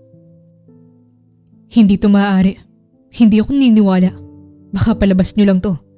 Baka niloloko niyo lang ako para mapaalis ako at hindi naguluhin pa si Clarice. Pagdepensa ni Fred dahilan para mapailing si Noah. Bakit bang tigas ng bungo mo? Ikakasal na nga kami. Gusto mo, patunayan ko pa mismo sarap mo ngayon. Hindi na nagawa pang mag-react ni Clarice dahil bigla na lang siyang hinila ni Noah sa bewang palapit sa kanya. At agad na inangkin ang labi nito. Nanlaki ang mga mata ni Clarice habang si Noah ay napapikit upang damahin ang malalambot na labi ng babae. Matapos ang halikang yun ay gulat na gulat si Fred na nakatingin sa dalawa. Hindi makapaniwalang sa harap pa talaga niya ginawa ang bagay na yon. Hindi ka pa rin ba naniniwala? Gusto mo, isa pa. O baka naman, live roleplay ang gusto mong masaksihan. Ngising hamon ni Noah kay Fred pero si Clarice ang namumula na ngayon dahil sa gulat at init ng mukha nito. Hindi pa tayo tapos. Pikon ang sad ni Fred tsaka ito umalis at binangga pa ang kaliwang balikat ni Noah. Natawa na lang si Noah sa pagmamadali ng lalaki tsaka ito napailing-iling. Nang muli siyang tumingin kay Clarice ay nakatulala pa rin ito sa kawalan habang namumutla. Are you okay? Ngunit sinagot lang siya ni Clarice sa pamamagitan ng sampala. Nanlaki ang mga mata ni Noah habang hawak-hawak ang kaliwang pisngi nito. Manyakis ka! Umalis ka na nga dito! Pare-pareho lang kayo! Inis na buliyaw ni Clarice sabay tulak kay Noah, palayo. Walang nagawa sa Noah kundi ang magpatulak na lang din kay Clarice. Kahit na masakit pa rin ang pisngi niya, ay hindi niya magawang sabayan ang inis ng babae. Para lang itong naging maamong tuta na sumunod ng paalisin na siya ng babae dahil tila natakot ito ngayon sa kanya. Hindi porket boss ko siya, may karapatan na siyang gawin kung anong gusto niyang gawin sa akin. Walang iya siya. Nanggagalaiting sad ni Clarice sa sarili nang tuluyan na itong pumasok sa loob ng bahay. Sinalubong siya ni Cheska na may bahid pa ng tsokolate ang bibig. Mama, nag-aaway po ba kayo? Malungkot na tanong ng bata nang makalapit. Ang kaninang busangot na mukha ni Clarice ay napalitan ngayon ng tila maamong tuta. May hindi lang kami pagkakaintindihan, anak. Pero huwag kang mag-alala. Okay lang ako. Narinig ko po na ikakasal na kayo ni Tito Bossing. Bakit hindi ko po yun alam? Nanlaki ang mga mata ni Clarice. Ha? Hindi anak. Hindi yun totoo. Sinabi lang yun kasi gusto lang niyang umalis si Fred. Bakit niyo po pinapalis si Papa Fred? Di ba po siya ang totoong papa ko? Oo anak. Pero pasensya ka na kung hindi ko pa may paliwanag ng maayos ngayon sa'yo. Hindi mo kasi maintindihan eh. Okay lang po mama. Okay rin naman po ako kay Tito Bossing. At least ako may dalawa ng papa. Yehey! Proud na sabi ni Cheska, kaya naman mahina na lang na natawa si Clarice. Pinatulog na ni Clarice ang anak nito kalaunan, pero siya hindi pa rin makatulog dahil sa halo-halong iniisip nito. Nakaramdam siya bigla ng takot dahil sa pagbalik ni Fred. Baka kasi kunin nito si Cheska mula sa kanya at hindi niya kakayanin yon. Dumagdag pa si Noah na bigla na lang siyang hinalikan. Napahawak siya bigla sa labi niya habang iniisip ang halik na yon. Kakaiba kasi ang nararamdaman niya kahit na naiinis siya sa lalaki. Kakapromote niya lang bilang personal secretary ni Noah. Pero baka bukas na bukas ay bumalik muli siya bilang isang security guard. Napasalampak na lang sa kama si Clarice. Hanggang sa maya-maya lang ay tumunog ang phone nito. Nag-text pala si Noah sa kanya kaya naman kumunot ang noo niya. I'm sorry for what happened earlier. Tanging sad ng mensahe. Ito ang una at natatanging mensahe ni Noah sa kanya. Bahagyang bumilis ang tibok ng puso ni Clarice dahil sa kakaibang nararamdaman. Para bang hindi ang dating Noah ang kausap niya. Hindi kasi ito yung tipo ng taong binababa ang pride. Tingin niya kasi kay Noah ay mataas ang ego. Hindi na nareplyan pa ni Clarice Noah. Hinayaan na lang nito ang lalaki dahil naiinis pa rin siya dito. Kinabukasan, unang araw ni Clarice bilang personal secretary ni Noah. Malamig kagad ang salubong ng binata sa kanya pagkapasok. Bakit ngayon ka lang? Unang araw mo sa trabaho. Late ka kagad. Malamig na sad ni Noah nang makalapit si Clarice. Pasimpleng tumingin si Clarice sa orasan na nakasabit sa dingding. Hindi pa naman siya late dahil may 5 minutes pa bago ang oras ng trabaho niya. Hindi pa ako late, sir. Maaga pa nga eh. 5 minutes bago mag 8 o'clock. Dapat alam mong 30 minutes before your working nandito ka na. Nauna pa akong boss mo kaysa sayo. Ano pang silbi ng pagiging personal secretary mo? Malakas na napabuntong hininga si Clarice. Pasensya na po. Bukas na bukas. 7:00 pa lang nandito na ako. Saad ni Clarice sabay lihim na umirap kay Noah. Ngumisi na lang ang binata sa sinagot ni Clarice. Natapos ang maghapon nang hindi sila masyadong nag-uusap. Paalis na sana si Clarice nang bigla siyang pigilan ni Noah. Clarice, tungkol pala sa nangyari kahapon. Panimula niya dahilan para kabahan si Clarice sa susunod pa nitong sasabihin. Sir, mauna na po ako. Hinihintay na po ako ni Cheska. Nagmamadaling sad niya. I just want to genuinely ask for your forgiveness. Pahabol niya dahilan para matigil si Clarice sa paglalakad. Hindi na dapat ako nangingialam sa problema niyo ni Fred. I'm sorry. Tila nakahinga naman ng maluwag si Clarice nang sabihin yun ng binata. Sa pag-aakala kasi nito, ay tinutukoy ni Noah ang nangyaring halikan sa pagitan nilang dalawa. Yun lang naman pala. Okay lang po, sir. Nahihiya pa rin sad ni Clarice. Napaiwas ng tingin si Clarice nang magtama ang tingin nila ni Noah. Hindi niya alam pero naiilang siya ngayon na kausapin ng binata. Sorry din dahil hinalikan kita without your consent. Napalunok ng sunod-sunod si Clarice nang sabihin yun ni Noah. Akala niya ay hindi na ito maaalala ng lalaki. Okay na nga, sir. Mauna na po akong umalis. Hinihintay na ako ni Cheska. But I'm not sorry for kissing you. Bahagyang napatras si Clarice sa pader nang mas lumapit sa kanya si Noah, dahilan para makulong ito sa pwesto niya. Bumilis na naman ang tibok ng puso nito at nag-aalala siyang baka marinig yun ni Noah. Hanggang sa mas lumapit pang binata sa puntong halos madikit na ang bibig ni Noah sa tenga ng babae. You really don't remember me, huh? Kumunot ang noo ni Clarice. Labis na nagtataka sa sinabing yun ng binata. Hanggang sa kusa na rin lumayo si Noah. Nakangisi ito ngayon kay Clarice kaya naman muling kumunot ang noo niya. You can go home now. Be safe. Nakangising sad niya tsaka tinalikuran na ang babae na parang walang nangyari. Saglit pang nakatulala si Clarice hanggang sa mapagtanto nitong kailangan pa nga niya talagang umuwi kaya nagmamadali na itong naglakad palabas. Samantala, mag-alas 8 na ng gabi pero hindi pa rin umuuwi si Noah. Kahit ang sekretary nito ay naroon pa rin para samahan siya sa opisina. Jack, di ba may girlfriend ka? Kumunot naman ang noo doon ng sekretary niya. Yes sir. Bakit niyo naman natanong? Paano mo ba siya napapasaya? Can you give me ideas?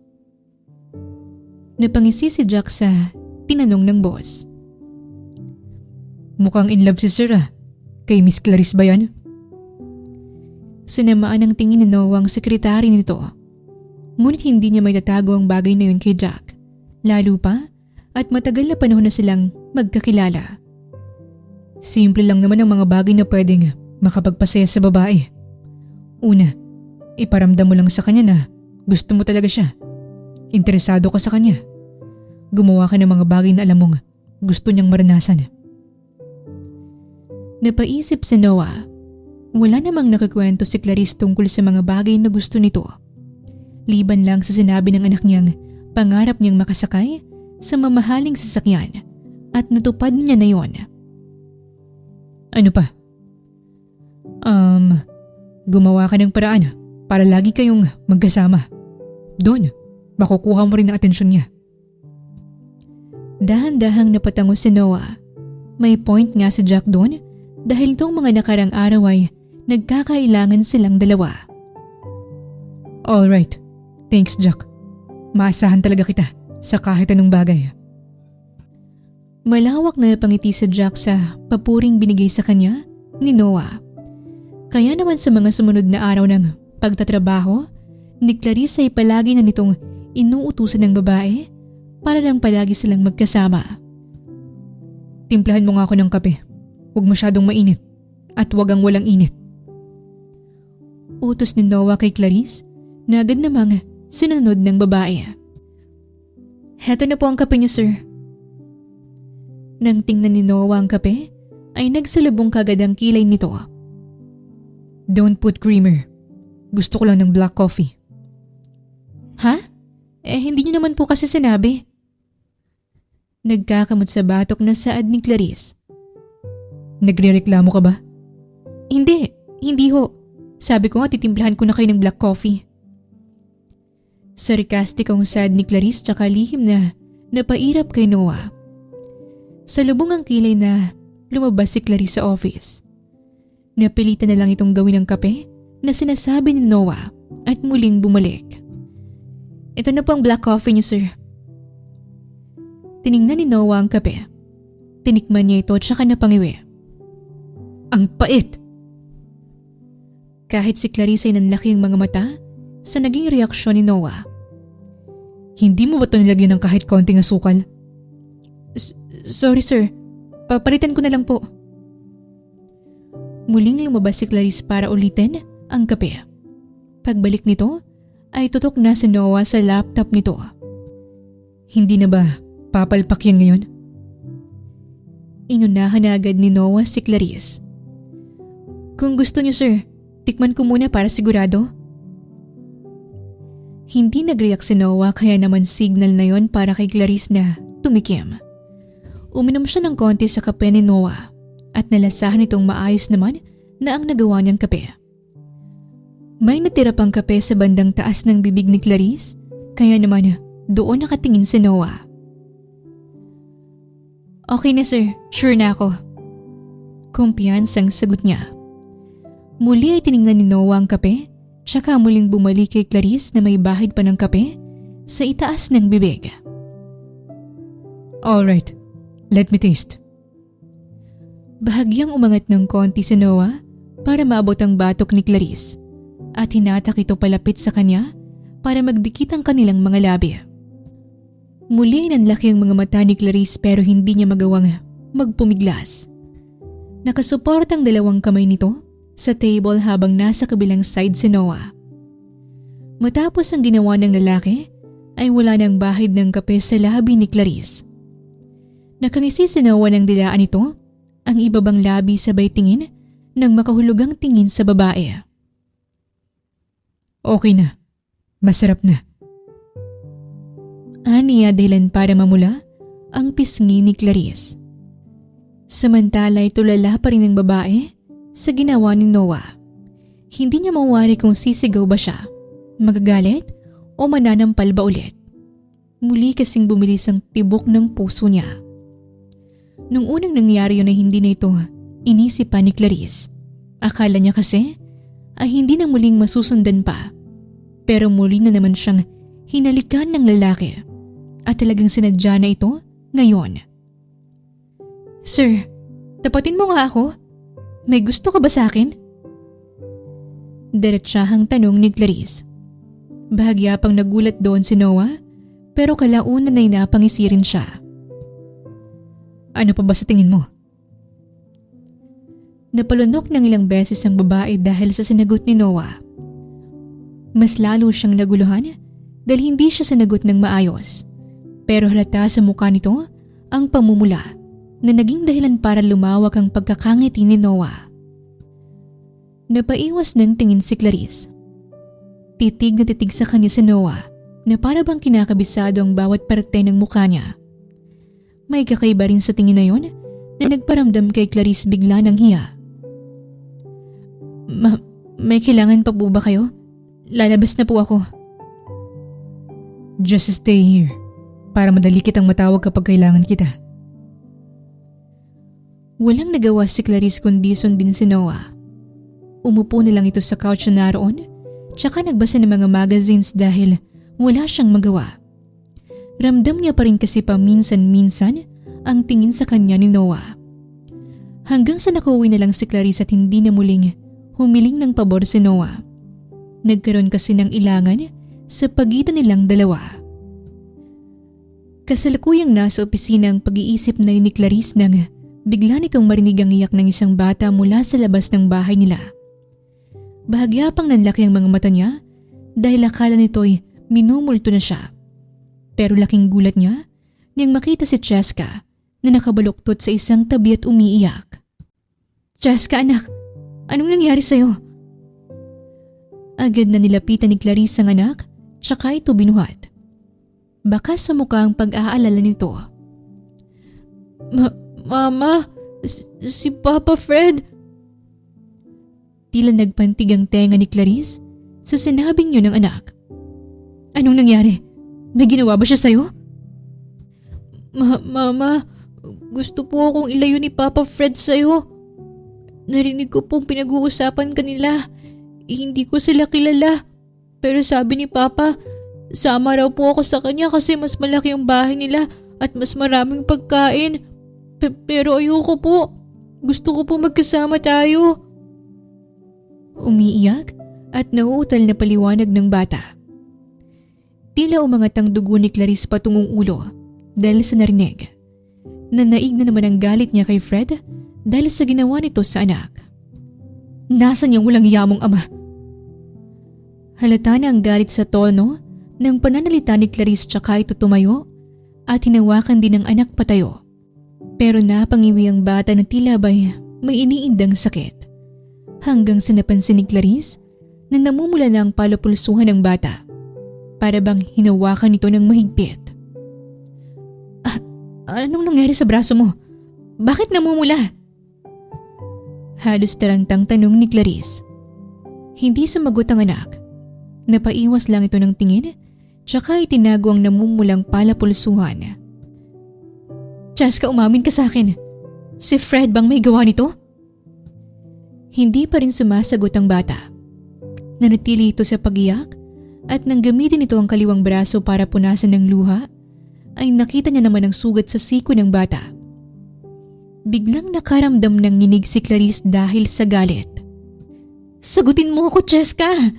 Si Fred bang may gawa nito? Hindi na napigilan pa ni Clarice na sumigaw. Kahit ang anak ay natakot na sa kanya. Mama, huwag ko pong magalit.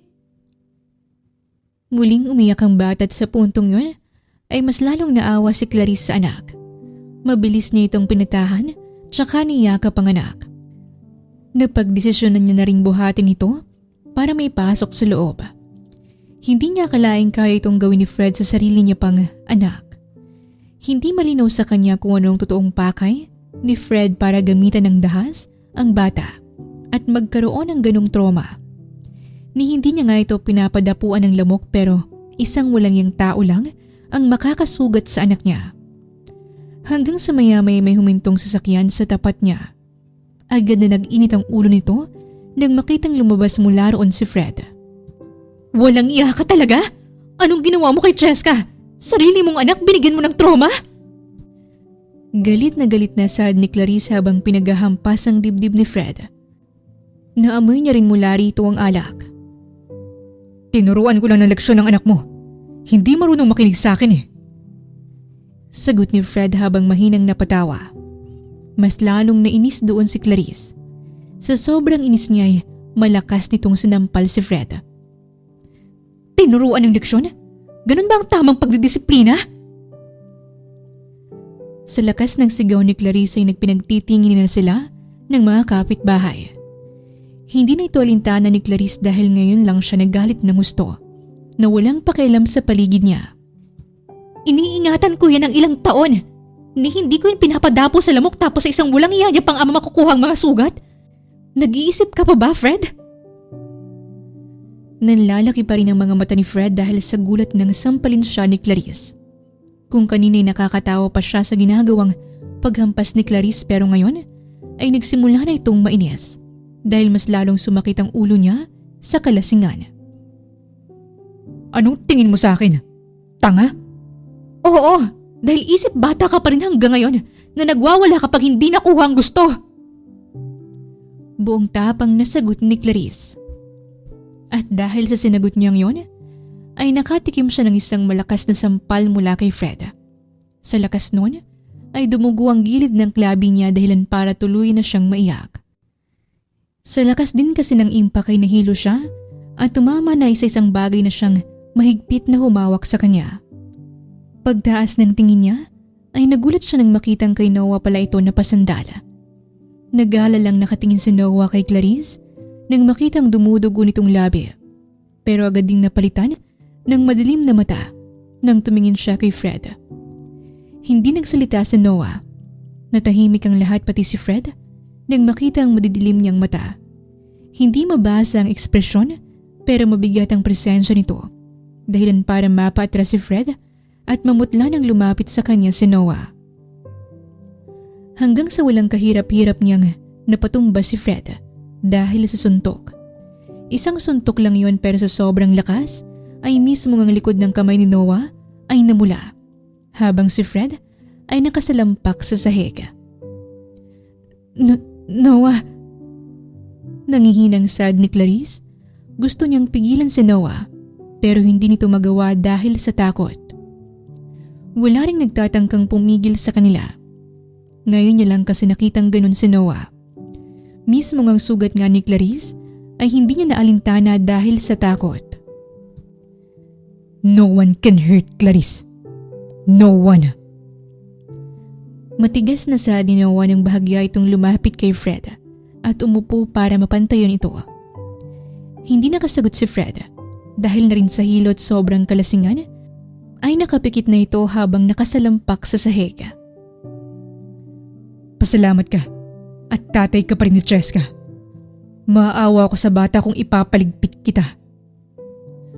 Huling sad niya tsaka umalis doon at bahagya pang sanipa ang balakang nito. Napasigaw si Fred sa sakit noon at namimilipit ito habang nakahiga sa kalsada. Nang muli siyang lumapit kay Clarice ay napaatras ang babae. Hindi pa rin kasi matanggal ang takot nito kay Noah. Hanggang sa maya-maya lumambot ang ekspresyon niya nang makita si Clarice. I'm sorry. I was too late. Nangihinayang na sad ni Noah at dahan-dahan itong nilalapit ang kamay para hawakan ang pisngi ng babae. May konti pa ring takot na nararamdaman si Clarice pero nang hawakan siya ni Noah ay tila nakaramdam ito ng kampante. Dahil doon ay tuluyan ng naiyak si Clarice. Agad naman siyang hinila ni Noah para yakapin. Cheska. Umiiyak na sad ni Clarice. Agad namang nagets yun ni Noah, kaya agad niya rin kinuha si Cheska sa loob ng kanilang munting tahanan. Sa akin na muna kayo magpalipas ng gabi. You're not safe here. Saad ni Noah habang buhat-buhat ang mahimbing ng natutulog na bata. Hindi na rin kumontra pa si Clarice. Natatakot pa rin kasi siya kay Fred dahil sa ginawa nito sa kanya. Kaya mas mabuting sumama na muna sila kay Noah. Dahil doon, pakiramdam niya, ligtas silang mag-ina. Hanggang sa makarating na sila sa bahay na tinutuluyan ni Noah. Isang bungalow house ito at pansin niyang may ilan na mga katulong. Hindi niya na inabalang sariling mamanghapa sa bahay dahil sa pagod nito. You two can sleep in my room. Sa kabilang kwarto na lang ako matutulog. Saad ni Noah nang ihatid niyang mag-ina sa loob ng kwarto niya. Amoy panlalaki ito pero hindi siya masakit sa ilong. Ito rin kasi palaging naaamoy ni Clarice kay Noah kaya naaadik na siya sa amoy na yon. Nakakahiya, Noah. Kami na lang sa kabila. Kwarto mo to eh. Hindi na. Nandito kasi yung first aid kit ko para ipanggamot sa sugat nyo. Ayokong maglakad-lakad pa para lang ilipat yun. Kaya dito na kayo. Palusot ni Noah pero pilit na lang na inintindi yun ni Clarice. Kinuha ni Noah ang maliit na lagay ng first aid kit na inilabas ang panggamot. Habang ginagawa niya yun, ay pinapanood lang siya ni Clarice. Inuna nitong gamutin si Cheska na ngayon ay tulog na. Mabuti na lang at hindi ganun kagalaw matulog ang bata. Kaya madali lang nilang nalinis ang sugat nito at ginamot. Sunod naman ay ang gilid ng labi ni Clarice. Nag-aalala si Noah nang tinitigan niya ito dahil nagkaroon pa ito ng pasa at may konti ng pamamaga. Kung nakarating lang sana ako ng mas maaga, hindi ka niya madadapuan ng kamay. Saad ni Noah habang unti-unting nililinis ang sugat ni Clarice. Napaiwas ng tingin si Clarice. Magkalapit lang kasi ang mukha nilang dalawa habang nililinis yun ni Noah. Wala ka namang obligasyon sa amin para gawin yun. Ako dapat ang magpasalamat sa'yo kasi dumating ka. Kung hindi ka siguro pumunta, baka kung ano nang nagawa sa amin ni Fred. Hayaan mo. Sinisigurado kong hindi na muling makakalapit pa sa inyo si Fred. Matapos pahiran ni Noah ng ointment ang sugat ni Clarice, ay doon napansin ng dalagang pamamasa ng kamao ni Noah. Agad itong hinawakan ni Clarice. May pasa ka rin. Malumanay na sad niya, tsaka hinaplos yun. Nang makita ni Clarice ang mini ref ni Noah, ay tumungo ito roon tsaka kumuha ng ice cube. Ibinalot niya ito sa tela at yun ang ginamit upang dahan-dahang ilapat sa namamasang kamao ni Noah. Habang ginagawa ni Clarice, ay nakatitig lang sa kanyang lalaki dahilan para hindi makatingin dito si Clarice. Am I too late?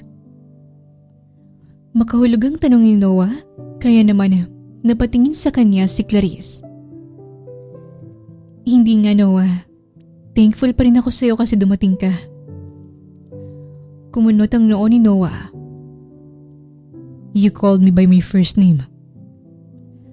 Agad na nanlaki ang mga mata ni Clarice. Sorry. I like it. Marahang nakagat ni Clarice ang ibabang labi nito. Muli siyang umiwas ng tingin dahil pakiramdam nito ay namumulang mukha niya. I really am too late. Siguro kung umamin lang ako noon, kung inalam ko lang ang pangalan mo para nahanap kita ng mas maaga, hindi magkakaganito ang buhay mo. Nagsalubong ang kilay ni Clarice. Nagtataka na ito ngayon sa lumalabas na salita mula sa bibig ni Noah. Hindi kita maintindihan.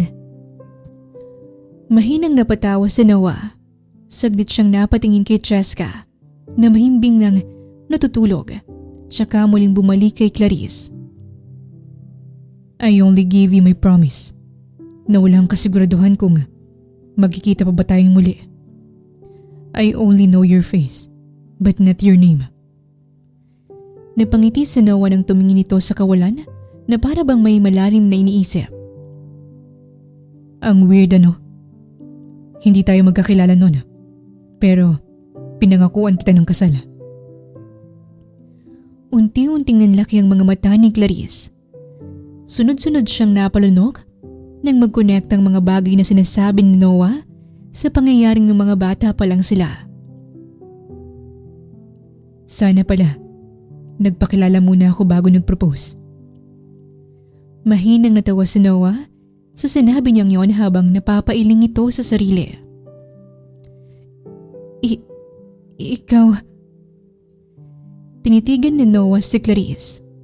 Yung titig na para bang pinapasok nito ang kaloob-looban ng babae.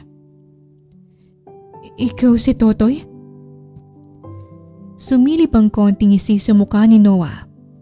Kahit na hindi magandang pakinggan para sa kanyang pangalan na yon, ay natuwa siyang naalala siya ni Clarice. Nanatili ang titig nito kay Clarice na para bang nangungulila ito ng ilang taon sa kanya. Am I really too late? Muling tanong ni Noah dahilan para maintindihan na ito ngayon ni Clarice. Nangilid ang luha sa mga mata niya. Hindi niya alam pero nakaramdam siya ng seguridad kay Noah. Niyakap nito ang lalaki at doon na tuluyang bumuhos ang luha niya. Sorry hindi ko alam kung bakit kita niyakap pero gusto lang kitang yakapin. Umiiyak na sad ni Clarice habang nasa bisig ito ni Noah. Mahina lang na natawa si Noah. Tsaka nito dahan-dahang hinaplos ang buhok ni Clarice. If only I came on time. Sad ni Noah habang marahang hinahaplos ang buhok ni Clarice. Natili sila sa ganoong posisyon hanggang sa kumawala na rin si Clarice. Saglit nitong tiningnan ng anak na mahimbing na natutulog. Hindi ka late, Noah. Kasi kung napaagang dating mo, baka wala sa buhay ko si Cheska. Siyang nagligtas sa akin. Siyang naging dahilan kung bakit porsigido pa rin akong mabuhay. Siyang natatanging ilaw na meron ako. Kaya hindi ko pinagsisisihan na dumating siya sa buhay ko. Mahabang paliwanag ni Clarice, tsaka ito dahan-dahang lumapit sa anak at hinalikan ang noo nito. Tsaka sakto lang ang dating mo, Noah. Saktong-sakto. Lumuluha pa ring saad ni Clarice. Ikinulong ni Noah ang mukha ni Clarice sa mga palad nito, tsaka niya pinunasan ng luha sa mga mata niya gamit ang hinlalaki. Am I really not too late at this age? Tanong ni Noah habang ilang pulgada na lang ang layo ng mukha nila sa isa't isa. Mahina namang natawa roon si Clarice. You're actually too fast. Sagot niya dahilan para mahina silang matawang dalawa. Maya-maya pa'y narinig nila ang mahinang ungol ni Cheska na nanaginip ito, kaya agad siyang nilapitan ni Clarice para tabihan sa pagtulog. Humiga rin sa kabilang tabi ni Cheska si Noah. Akala ko ba sa kabilang kwarto ka matutulog? Nangaasar na tanong ni Clarice. Kwarto ko to, hindi ba? Sagot din ni Noah dahilan para mahina silang matawa pareho. Saglit niyang pinagmasdan sa Cheska tsaka ito tumayo. Umikot siya ng kama para muling mapalapit kay Clarice at inilapit ang mukha nito sa babae. Bahagya pang bumikit si Clarice para hintayin ang muling halik ni Noah. Nang lumapat lang ang labi nito sa noo niya at sumunod ay kay Cheska. Marahan niya tuloy na nakagat ang ibabang labi. Have a good night's rest, my soon-to-be wife and daughter. Sa sinabing yun ni Noah, ay ramdam ni Clarice ang pamumula ng muka, pero umiwas na lang siya ng tingin para maiwasang ngumiti. Pumikit ito habang yakap-yakap ang anak nang marinig ang pagbukas ng pintuan. You still owe me an answer, Miss Clarice. Humanda ka dahil hindi kita titigilan hanggat hindi ko naririnig ang matamis mong oo. Huling saad ni Noah na tinutukoy ang tungkol sa pinapangako nitong kasala. Hindi kasi siya sinasagot ni Clarice tungkol doon dahil hindi pa handa ang babae. Pero unti-unti nabubuksan ang puso niya. Lumalambot ang puso nito kay Noah at hinahayaan niya na lang na mabasag ang pader na matagal nitong itinatak sa sarili. Hindi mahirap mahalin si Noah sa pinapakita nito kay Clarice at Cheska at sa pananatil nitong consistent sa dalawa ay naibigay niya rin ng matamis niyang oo. Ikinasal din sila kalaunan at nagkaroon ng isa pang anak. Patunay na ang kwento ni na Clarice at Noah ay nagpahayag ng mensahe tungkol sa tamang panahon at pasensya upang maghintay. Matagal na panahon man silang nagkawalay, ay gumawa pa rin ng paraan ng tadhana upang magtagpo ang dalawa. Basta't para sa'yo, ibibigay at ibibigay ito ng tadhana sa panahong pareho na kayong handa. Maraming salamat po sa inyong pakikinig. Sana'y nagustuhan ninyo ang kwentong pag-ibig ni na Clarice and Noah. Sana'y naghatid sa inyo ang kwentong ito ng aral, pagmamahal at inspirasyon. Shoutout din pala sa ating mga avid listeners na sina Mary Tauring from Minnesota, USA, Jennyvette Caraos from San Diego, San Pablo City, Pasita Elizar from Ontario, Canada, Diana Agbayani, Sabrina Paran from Kuwait, at sa lahat po ng nakikinig ngayon, maraming salamat po. Muli, ito po ang Tales of Siren at hanggang sa ating muling kwento.